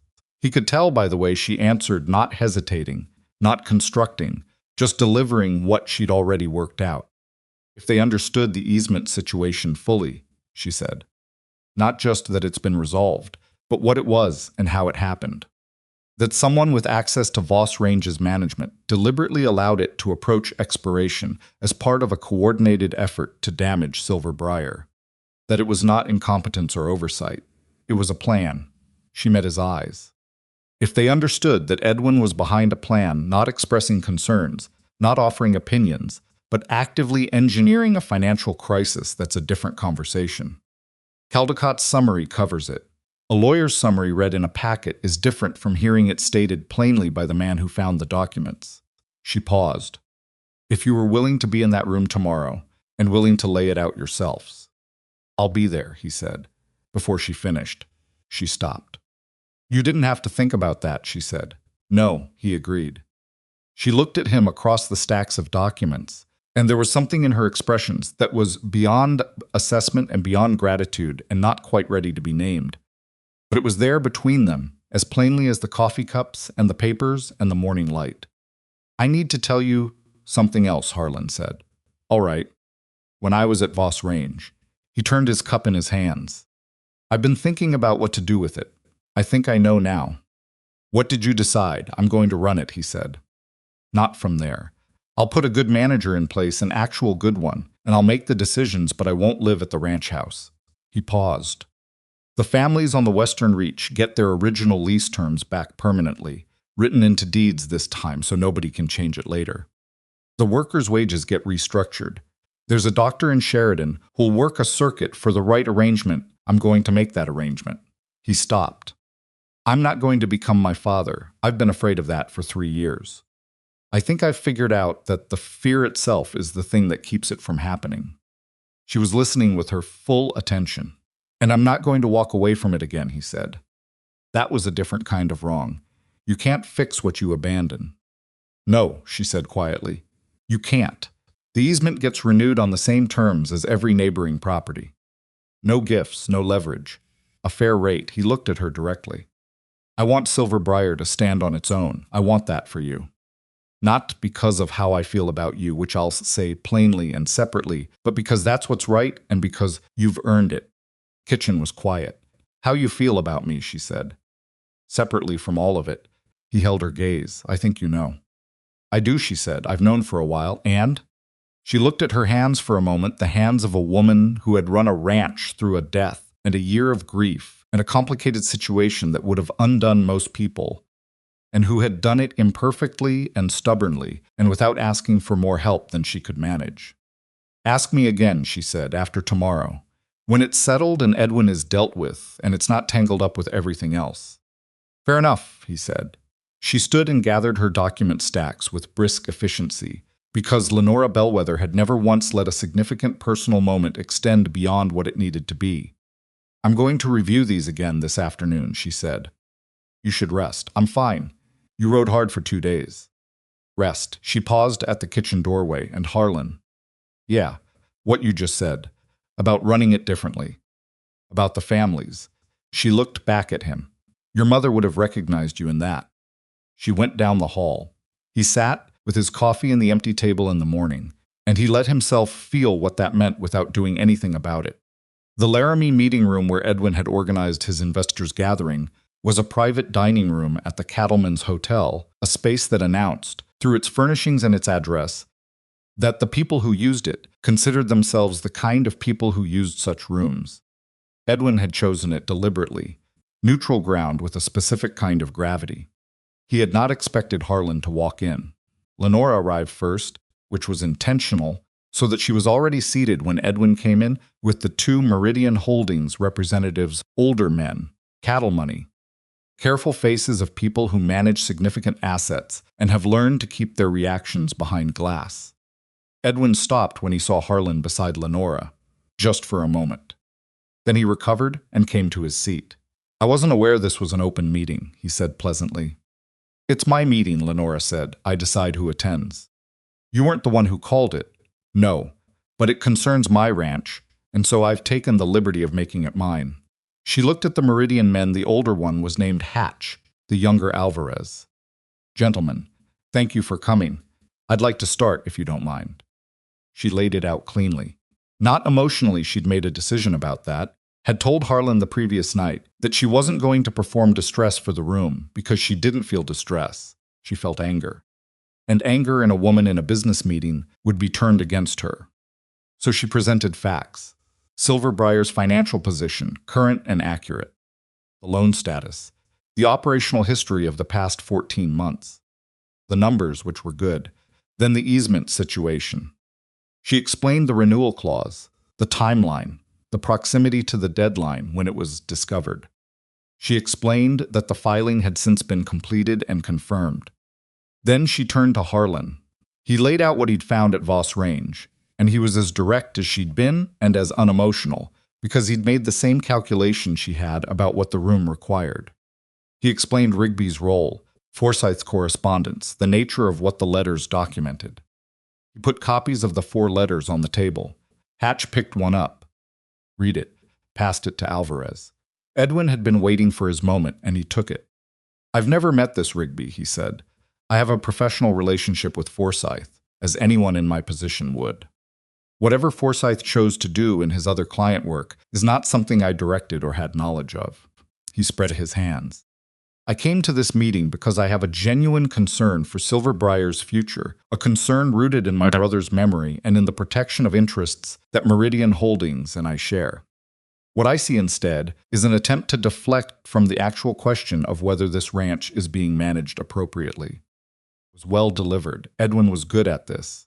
The actual question, Lenora said, is whether you entered into an arrangement with the manager of a neighboring property to allow a legal filing to lapse, in order to create a financial crisis at Silver Briar that you plan to present yourself as solving. She paused, which is a specific kind of fraud. The word landed in the room. Edwin's expression went very still. That's a serious accusation. It's a serious situation. She looked at Hatch. The Rigby letters reference a meeting in Laramie in February of this year. A meeting at this hotel, in this room, between Forsyth and a party described only as our mutual interest. I have a record. She produced a page from her stack of your reservation of this room on February 14th. Your name, your account. The room was quiet. It wasn't conclusive. She knew that. Harlan knew that. But it wasn't nothing. and the look on Hatch's face said he was doing the arithmetic. Edwin said, "A coincidence in scheduling is not—" "No," Lenora agreed. "By itself, it isn't. Combined with the correspondence, the timing, your letters to Meridian Holdings, and your formal inquiry letter to me, which my attorney has identified as misrepresenting your legal standing, in 4 specific clauses it begins to build something that would be very uncomfortable to have reviewed formally." She looked at him. "I'm not asking for a formal review. I'm asking you to withdraw." "Draw," Edwin repeated. "The inquiry letter. Any ongoing conversations with Meridian Holdings about Silver Briar's management. Any further involvement in my ranch's affairs." She was very calm. "Do that and this stays where it is. All of it."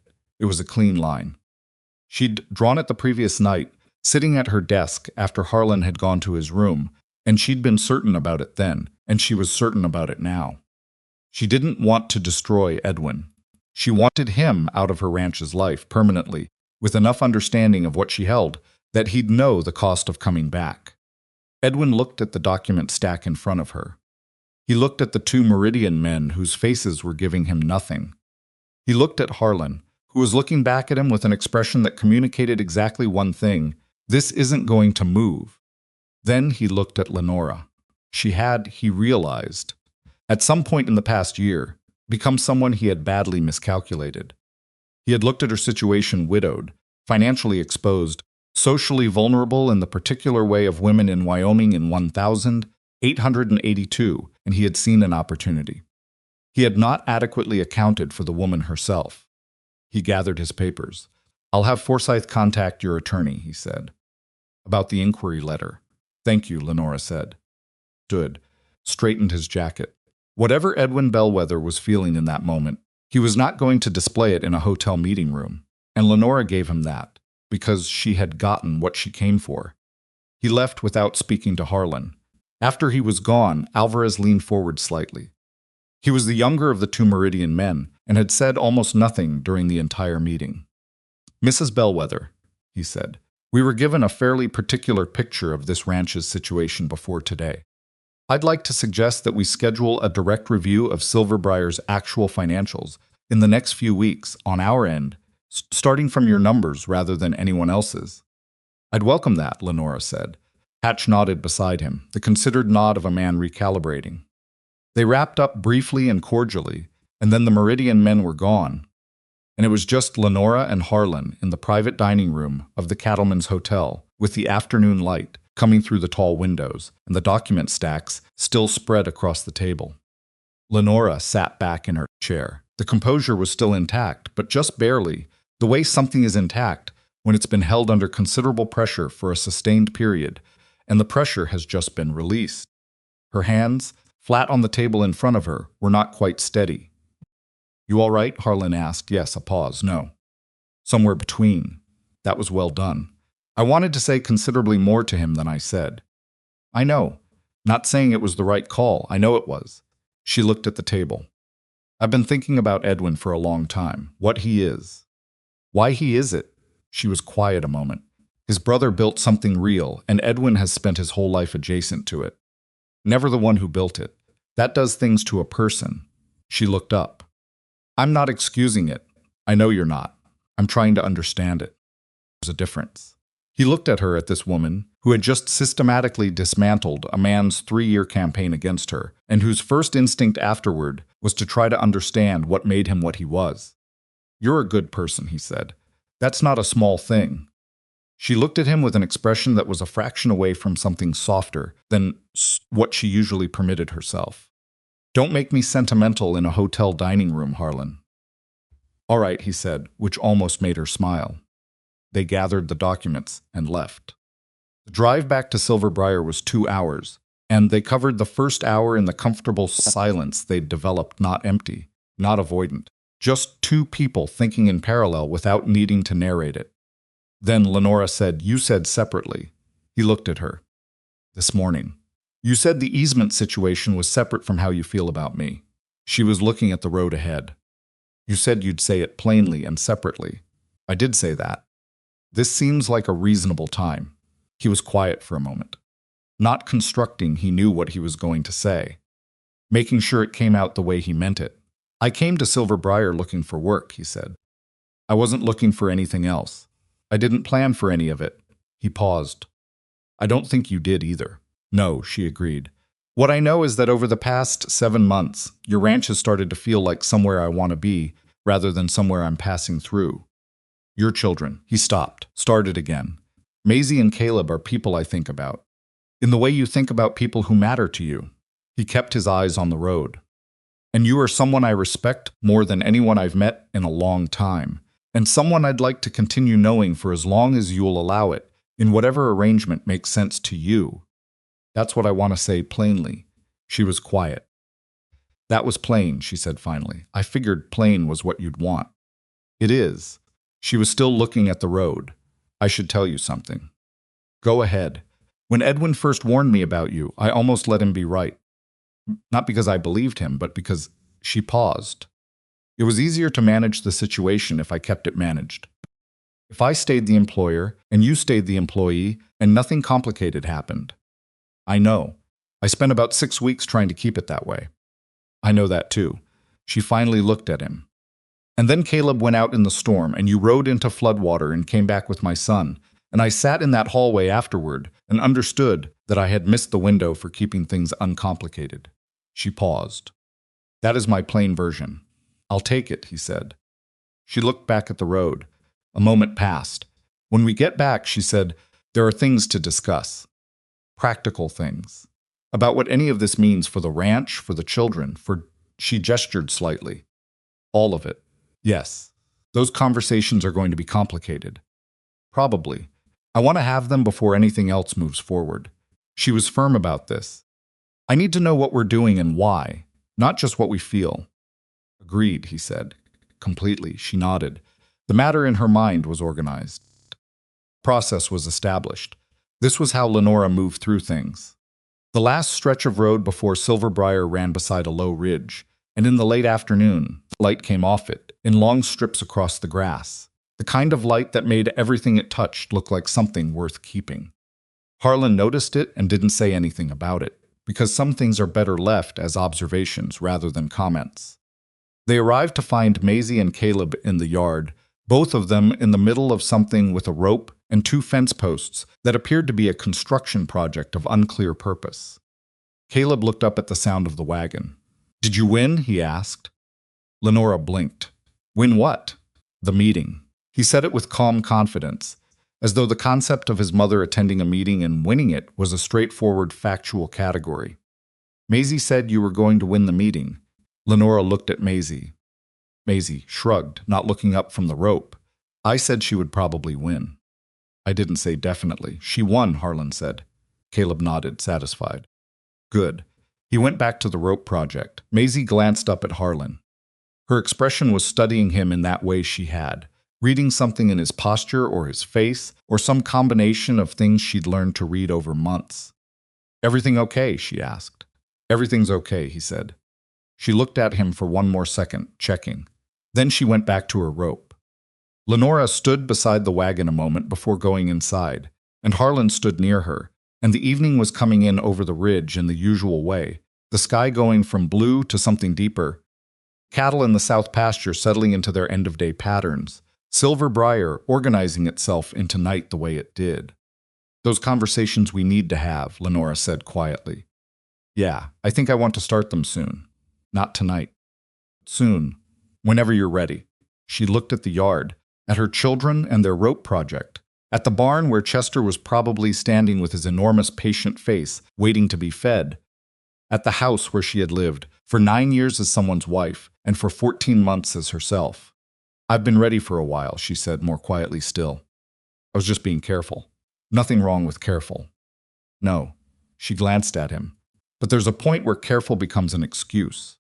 She went inside. Harlan stayed in the yard a moment longer. The rope project continued.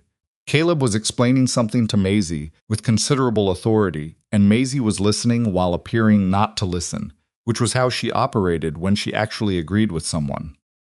Prentice came out of the barn and nodded at Harlan in the way men nod at each other when they don't need to say the thing they're both aware of.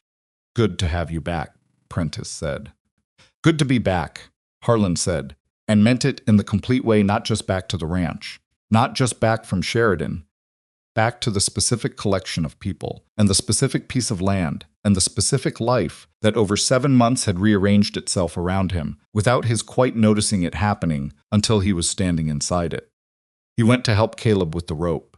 Whatever they were building, it turned out to require a third set of hands, and Caleb explained the design with the confidence of an engineer who has not yet had the experience of a structural failure. Maisie corrected his measurements twice. The project did not, by the end of the evening, achieve its intended purpose. But it was close. Harlan said so. Maisie said it was not close. It was wrong in a specific and correctable way, and she would fix it in the morning. You'll fix it in the morning, Harlan said. But tonight it's close. She looked at the construction. At him. Back at the construction. It's not bad, she said, which from Maisie was a concession of considerable magnitude. Dora called them in for supper. They went. The conversations Lenora had promised came in pieces, the way honest conversations usually do, not in one long scheduled session, but across several evenings, fragments fitted together over the course of 2 weeks, because that was how two careful people who had each been through something hard enough to make them careful approached the things that mattered most. The first real one happened 4 days after the Laramie meeting, on the porch after the children were in bed, but no. Lenora brought out 2 cups of coffee that neither of them particularly needed and sat down in the chair beside his rather than across from it, which was itself a kind of statement. She started with the practical layer, because that was where she felt most steady. I need you to understand what I'm not willing to do, she said, regardless of anything else. All right, I'm not going to merge Silver Briar with Voss Range. Not legally, not financially. This ranch was Thomas's and mine, and now it's mine, and eventually it will be the children's. I won't fold it into something larger just because that would be easier or more secure. I wouldn't ask you to, Harlan said. I know you wouldn't ask. I'm telling you so, it said plainly, not assumed. She held her cup in both hands. Silver Briar stands on its own or it doesn't stand. That's always been true and it stays true. Agreed, he said. No qualification. She looked at him. You're not going to argue about that. No, you're right. And you'd resent it eventually if it went the other way, even if you didn't intend to. A person needs to know that what they've built is theirs. He paused. I know that better than most. She nodded slowly. The easement rate, she said. The ongoing arrangement between Voss Range and Silver Briar for water access. Fair market. Same as every neighboring property. I'll put it in writing with Caldecott before the month's out. I'll have my attorney review it. I'd expect nothing less. There was a brief pause. The night was clear, the kind of Wyoming clear that felt almost aggressive after a spring of difficult weather, stars laid out in their thick, unorganized abundance from ridge to ridge. Maisie asked me something this week, Lenora said. What did she ask? Whether you being rich now meant things were different. She glanced at him. She didn't say it that way. She said, does having land change what a person is? She was asking from a general direction. What did you tell her? I told her it depended on whether the person let it. She looked at her cup. She said, Harlan won't let it. She said it the way she says things she's already decided, not the way she says things she's hoping. He was quiet for a moment. She doesn't give that easily, he said. No, Lenora said. She doesn't. The second conversation happened midweek, briefer, standing in the kitchen after Dora had gone home and the dishes were done. Less architecture to it than the porch conversation, more the kind of thing that comes out when people aren't arranged for a discussion. Lenora said, Are you going to be able to manage Voss Range from here, realistically? Realistically, it'll mean periodic trips. A week or two every few months to start. Less once the management structure is settled. He leaned against the counter. The new manager I'm looking at is a man named Aldred. He worked for a property in Montana for 6 years, clean record, doesn't have relationships with Galt or Rigby, or anyone connected to that situation. He's coming down to Sheridan next month for an interview. You'll need someone you can trust completely. I know. It might take time to find it. He looked at her. I'm not expecting this to be clean. It's going to be complicated for a while. I know complicated, she said. You do, he agreed. The third conversation was the one that mattered most, And it happened on a Saturday, the specific Saturday that turned out to be the one Harlan had in mind when he'd told Lenora in the barn weeks ago that he wanted to talk to her about some things. He had not planned for it to be preceded by Maisie cornering him. He was in the barn alone, which was rare, doing a general check on the tack before the afternoon ride, when he heard her come in. He knew her footsteps by now, the particular pattern of someone who moved through spaces with deliberate authority. She sat down on a hay bale 6 feet from him and watched him work. He let her do it. With Maisie, the approach always mattered less than the patience that followed it. After a few minutes, she said, "Are you going to stay?" Kept his hands on the bridle he was examining. "What do you mean by stay?" "I mean stay." Her voice was direct, the way it was when she decided to be direct rather than approach something sideways. "Not as the person who works here. Stay the way you mean it when you're not talking about work." He set the bridle down and turned to face her. She was sitting with her knees together, and her hands in her lap, and her expression was doing the thing it did when she was trying very hard to seem less invested in an answer than she was. "Yes," he said. "Yes, Maisie. I'm sure." She looked at him for a long moment, measuring. She'd been measuring him for 7 months, running the same calculation at intervals, and he'd learned not to try to influence it. Calculation was hers. "Being rich doesn't mean you have to leave," she said. Not a question. A statement she was testing for cracks. "No," he said. "It doesn't. Some people would think it does. That you'd go back to the big house and the big ranch and all of it." She paused. "Edwin would think that." "Edwin doesn't know much about how people actually work," Harlan said. "He's good at strategy. He's not good at people."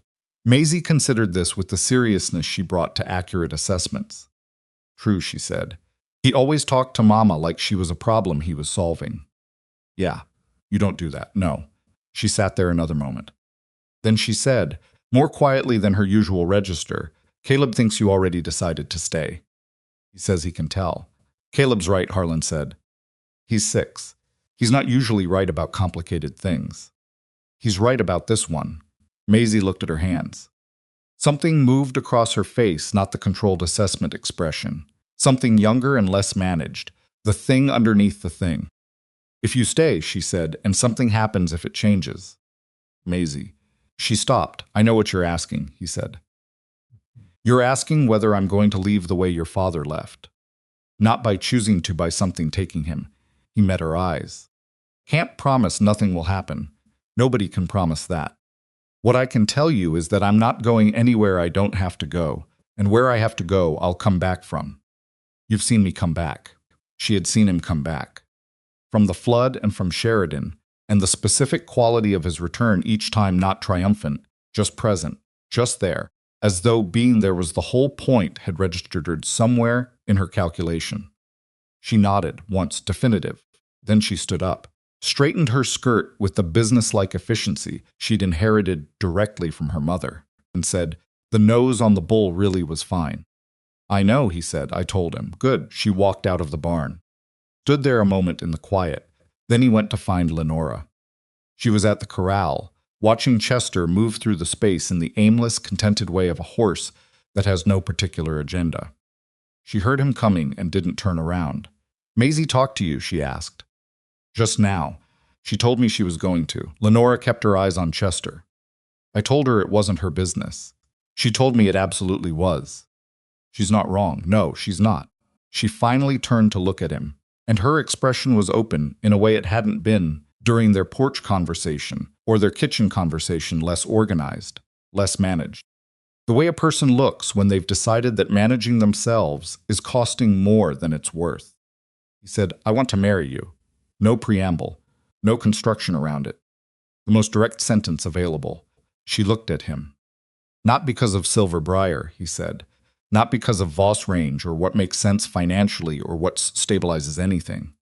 Because you are the most capable and honest and difficult person I've met in my life, and I have spent 7 months becoming someone I think is worth being, partly because of you and your children, and I don't want to do the next part without you." She was very still.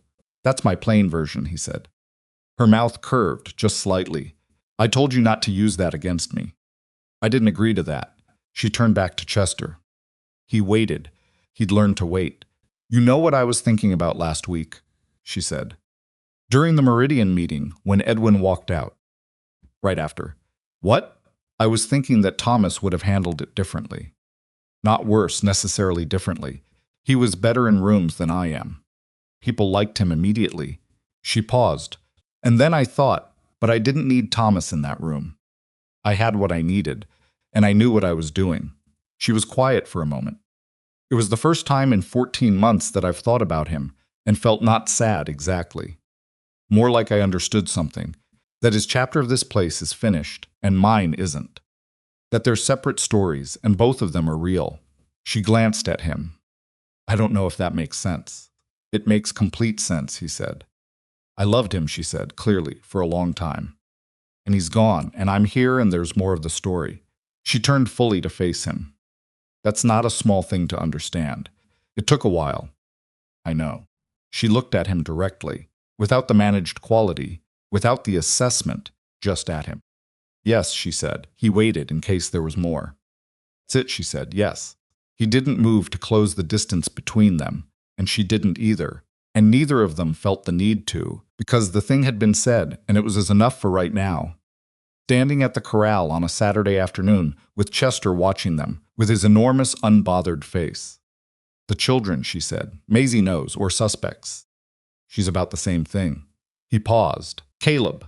As though his name were a summons, Caleb appeared around the side of the barn with a piece of wood in one hand, and an expression that suggested he had been looking for one or both of them. He stopped when he saw them standing together at the corral. He looked at his mother, then at Harlan, then, with the directness of a child who has not yet learned the social function of pretending not to notice things. Are you staying forever? He asked Harlan. Harlan looked at Lenora. Lenora looked at Harlan. Yes, Harlan said. Caleb absorbed this with the same considered gravity he brought to structural assessments of carved wooden animals. Then he said, good. Chester likes you better than the other hands, and went back around the barn, the piece of wood still in his hand, apparently satisfied. Lenora made a sound that was not quite a laugh, but was in the same neighborhood. Chester does like you better than the other hands, she said. I know. Chester and I have an understanding. She shook her head. But she was smiling now, the real one, the one that didn't manage itself. The weeks that followed had the specific quality of things settling. Not perfectly nothing at Silver Briar, or in the tangled situation of Voss Range, or in the complex business of two people deciding to make a life together, was going to proceed perfectly, and none of them pretended otherwise. Aldred came down from Sheridan and met with Harlan for 2 days, and turned out to be exactly what Harlan had hoped, and slightly more organized than expected. The new management structure at Voss Range took us another month to establish on paper, and would take considerably longer to establish in practice. Forsyth sent a formal letter to Lenora's attorney withdrawing the inquiry. It came with no acknowledgement of why and no apology, which was exactly what she'd expected. Edwin himself sent nothing, which was also what she'd expected. She filed both the withdrawal and the silence in the same drawer and moved on. The Meridian Holdings review happened in late June, conducted by a representative named Castillo, who spent 3 days at Silver Briar going through every ledger Lenora owned with the thoroughness of a man who has been misled before and has decided not to allow it again. At the end of 3 days, he shook her hand and said Silver Briar was in considerably better shape than the preliminary picture had suggested, and that Meridian looked forward to a continued relationship. She thanked him without saying I know, though she knew. The 3 families on Voss Range's western reach received their new lease documents in early July. Harlan had written to each of them personally, not through Caldecott, not through the management office, himself by hand. 2 of the 3 families wrote back. One of them, a man named Esperanza, who'd been grazing cattle on that land for 19 years and had spent the past 2 of them fighting the inflated rate through every legal channel available to him, wrote a letter that Harlan read twice and folded and put in his coat pocket and carried there for a week before he knew what to do with it. He showed it to Lenora eventually. She read it and handed it back and didn't say anything, which was how she handled things that moved her. The physician arrangement in Sheridan was settled in August, a circuit arrangement covering Voss Range workers and their families, paid through a retainer from the ranch's operational budget. The doctor, a woman named Pruitt, who had been practicing in Sheridan for 6 years, and who had the manner of someone who had long since stopped caring what people thought of a woman in her position, accepted the arrangement with the directness of a person who has learned not to wonder when good things happen, but simply to proceed.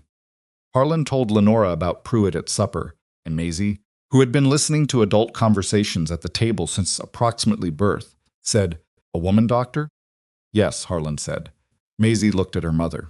"Can we have a woman doctor here too?" "We have Dr. Merritt," Lenora said.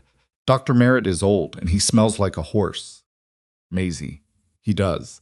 Harlan looked at his plate to avoid being caught agreeing. The wedding was in September, on a clear afternoon when the ridge had gone gold, and the light came across the south pasture in the way Harlan had noticed that first time, and not remarked on. They decided on the corral, not the parlor, not the church, not a formal room anywhere, because the corral was where Caleb had learned to ride, and because it was, more than anywhere else on Silver Briar, a place where things had actually happened between all of them. Small. Prentice was there, and Dora, and the hands from Silver Briar, and Clements and 2 other men from Voss Range who'd made the ride down because they'd wanted to. Lenora's attorney came. Caldecott sent a letter.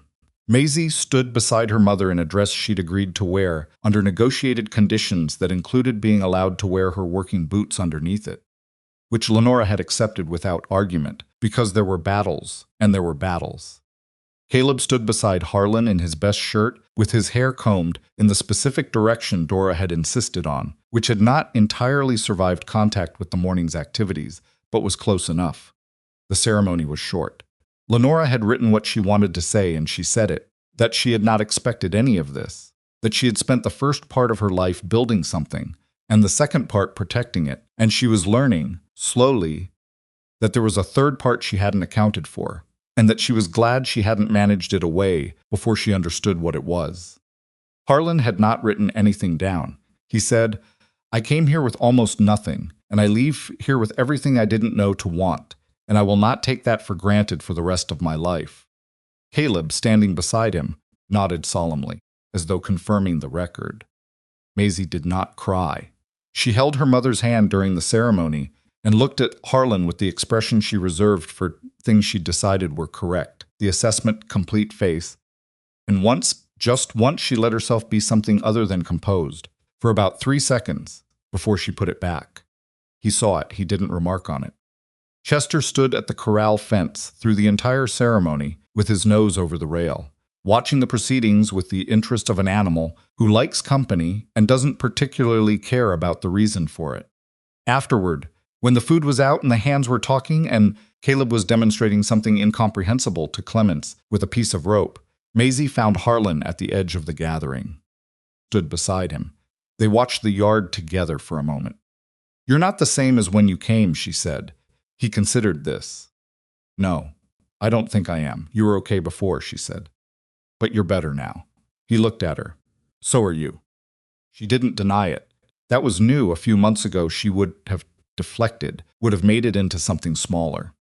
Now she just stood there and accepted it, the way a person accepts something true. "I was angry for a long time," she said, "after Papa died." "I know, not at him, just at it, the way it happened. The way he was there and then he wasn't." She was quiet for a moment. "It felt like if I trusted anything too much, it would leave." He didn't say anything, because she was still talking, and you didn't put words into the spaces Maisie used to think. "I think that's probably still going to be a thing I do," she said. "Sometimes. Hold back, probably," he agreed. "Most people do, once they've learned to." She looked at him. "Do yes," he said. "Less than I used to. You learn the difference between caution and distance." He paused. "Caution keeps you safe. Distance just keeps you alone." She thought about that for a moment. "That's the difference," she said, not as a question, as though she was filing it somewhere. "That's the difference," he said. She stood there another minute. Then she went to rescue Clements from whatever Caleb's rope project had become, with the purposeful stride of someone who has places to be. Harlan stayed at the edge and watched the yard, Caleb's enthusiastic incomprehensibility, Prentice's patient endurance of Dora's opinions about his hat, Lenora moving through her guests with the ease of a woman in her own place on her own terms, turning once to find his eyes across the gathering and hold them for a moment before turning back. There is a thing that happens to people who have spent a long time being defined by what they've lost or what they've run from, or what they believe they owe a slow, often unnoticed thing, which is they stop being able to picture themselves in a future that doesn't involve the wait. They make decisions around the wait. They organize their lives to accommodate it. And they tell themselves this is responsibility, or caution, or realism, when sometimes it is simply the habit of carrying something so long that you've forgotten you could set it down. Harlan had carried his father's legacy like that, not the money or the land, but the fear of becoming the man. He had walked away from everything rather than risk it. He had lived in the margins of other people's lives, useful, capable, present, but never quite fully landed anywhere. And what Silver Briar had done, what Lenora and Maisie and Caleb had done, without trying to and without knowing they were doing it, was give him somewhere to land. Not by making it easy, not by offering something uncomplicated or painless or perfect, but by being real, flawed, and ongoing, and requiring him to be present in the specific and demanding way that real things require. He had not become his father. He had not become anyone's idea of the Voss heir. He had become, through an accumulation of ordinary and extraordinary days, the man who repaired a boy's wagon and stayed in a hallway during a storm and rode into floodwater and came back and built something worth coming back to. That was the inheritance that mattered, not the acres or the cattle or the water rights. The deciding every day to be that man instead of another one. Lenora appeared beside him. She had a way of moving through a gathering that was efficient without being pointed she was there, and then she was somewhere else, and she'd managed 3 conversations on the way without anyone feeling hurried. She stood next to him now and looked out at the yard with the same expression she used when she was reviewing accounts, satisfied with the current position, already thinking about what comes next. Prentice is going to propose to Dora, she said quietly. He looked at her. He told you? He asked me if I thought she'd say yes. What did you tell him? I told him he'd know better than I would. She paused. And then I told him yes, probably, if he'd stop hovering around the question and just ask it. He made a sound that was almost a laugh. That's what you told him. It's accurate advice. She glanced at him. How long did it take you? To ask you? From when you knew. He thought about it honestly. About 4 months from when I was certain, if you count from when Caleb came back from the flood. 4 months is not a short time. I wanted to have something to offer first. Something that wasn't tangled up with everything else. She looked at him. You had something to offer on the first day, she said. You repaired a wagon. You sat in a hall during a storm. None of that required Voss range. I know that now. You knew it then, she said. You were just being careful. You were too. Yes, she said. We were both being very careful for a long time. She looked back at the yard. I think we're allowed to stop now. Caleb's rope project appeared to have achieved some critical structural failure based on his expression and the configuration of the rope. Maisie was examining the wreckage with professional interest. Clements was laughing, which was the appropriate response. Lenora's hand found Harlan's briefly before she stepped back into the gathering. Not a gesture for anyone else, just accurate. Years later, people in Laramie and in the ranching communities of Platte County would still talk about Lenora Bellwether, the wealthy widow who had hired a penniless drifter to watch her children and ended up marrying him. The story changed in the telling, depending on who told it. Sometimes it was a romance, sometimes a cautionary tale about the eccentricities of women running property alone, sometimes a kind of legend about the Voss heir who walked away from everything and found it in a different form. Lenora never corrected the story, because the story was not really hers to correct. Stories about people are other people's property. You can't control what they make of you. What she knew, and what Harlan knew, and what Maisie and Caleb would come to understand in their own time and in their own ways, was something smaller and less dramatic than a legend and considerably more durable. That the things worth having are almost never the things you planned for. That trust is not given, it is built slowly, out of 10,000 small moments that seem ordinary until you look back and understand they were the whole thing. That a person can carry grief and love at the same time, and that the grief does not cancel the love, and the love does not dishonor the grief, and you are allowed to have both. that a man who chooses to stay, fully and without condition, offers something no fortune can match and no loss can take, because the choosing is the thing, and it happens every day. And it is not dramatic and not spoken about much, because the people doing it are too busy showing up to talk about showing up. Silver Briar remained Silver Briar. Its books stayed separate. Its name stayed its own. Lenora ran it the way she'd always run it, with rigor and stubbornness, and the occasional spectacular mistake, and the willingness to correct the mistake and keep going.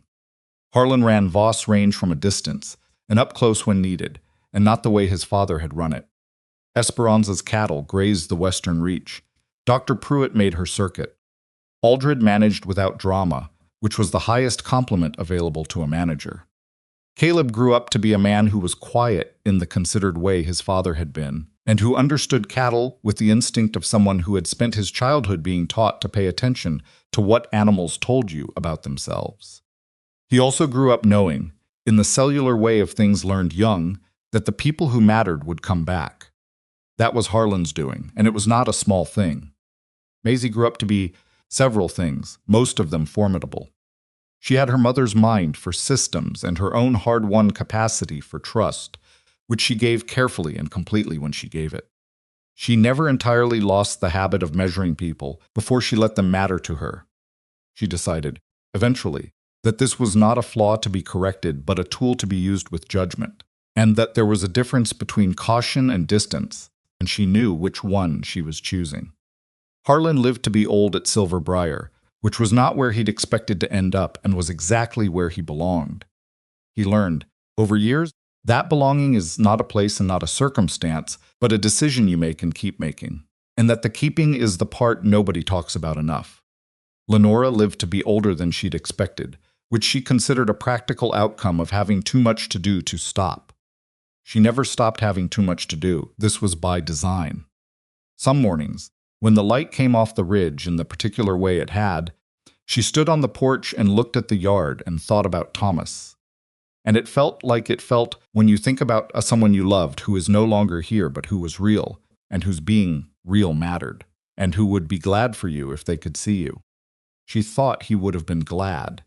And then she went inside, because the accounts didn't read themselves, and Caleb needed to be told twice about the south fence. And Maisie had apparently decided the bunkhouse needed reorganizing, and Harlan was somewhere in the barn with Chester, talking to the horse the way he always did, low and even, the way he talked to anything that needed steadying. She went in through the kitchen door. The morning was ordinary and ongoing and entirely hers. The autumn Caleb turned 16. He came to Harlan with a question he'd been carrying for a while. They were in the barn. They were often in the barn, the two of them, because that was where the important conversations at Silver Briar tended to happen, in the company of animals who didn't require the conversation to go anywhere particular. "Did you know," Caleb asked, "when you first came here, that this was where you'd stay?" Harlan thought about it honestly, the way he'd always answered Caleb's questions without softening them into something easier. "No," he said, "I knew it was somewhere I wanted to be." That came fast. He checked the cinch on the saddle in front of him. The knowing it was permanent came slower. It came from the choosing, not the other way around. Caleb considered this. "You chose it every day. Still do," Harlan said. Caleb was quiet for a moment. Outside, the yard was bright with the particular gold light of a Wyoming October, the kind that makes even ordinary things look like they're worth remembering. "I think Papa chose it too," Caleb said. "He just didn't get as many days to do it." Harlan stopped what he was doing. He looked at the boy, the young man standing beside him. 16 years old, with his father's quiet and his mother's eyes and something that was entirely his own, some quality of stillness that had nothing to do with sadness anymore and everything to do with character. "He did," Harlan said. "From everything your mother's told me about him, he chose it every day he had." Caleb nodded, satisfied with that. He picked up a brush and started working on Chester's flank, and Chester, who was now extremely old and moved with the dignified slowness of an animal who had earned his pace, leaned into it with contentment. They worked in silence for a while. That evening, the family ate supper together, the way they always did, all four of them, at the kitchen table with Dora's food and the particular noise of people who are comfortable enough with each other to be imperfect. Maisie argued a point about the spring cattle count. Caleb corrected her math, which she accepted with bad grace and secret accuracy. Lenora overruled them both on the final figure and was correct. Harlan watched them and ate his supper and thought about a man who had once ridden onto a ranch with a patched coat and a lame horse and no particular future, asking for work. He thought about what the work had turned out to be. Not the wagon repair, not the fence lines, not the riding out into floodwater, though all of that was part of it. The real work was the smaller thing, the quieter thing. The showing up, the staying, the 10,000 ordinary mornings of choosing the same people again without drama or announcement, simply because they were yours and you were theirs, and that was the whole of the story. He had spent 3 years walking away from a fortune, trying to discover whether he was capable of being a decent man without it. What he'd found, at a corral in Platte County, was that the question had been wrong from the start. The fortune was never what made a man or unmade him. It was the staying, it was always the staying. Lenora caught his eye across the table. She had the expression she used when she knew what he was thinking, and had decided not to remark on it, which was one of the finest qualities she possessed. He passed her the bread. She took it. Outside, the Wyoming night settled over Silver Briar the way it had for years, wide and dark and full of stars, the ridge holding its shape against the sky, the cattle quiet in the south pasture, Chester breathing slowly in the barn. Everything where it belonged.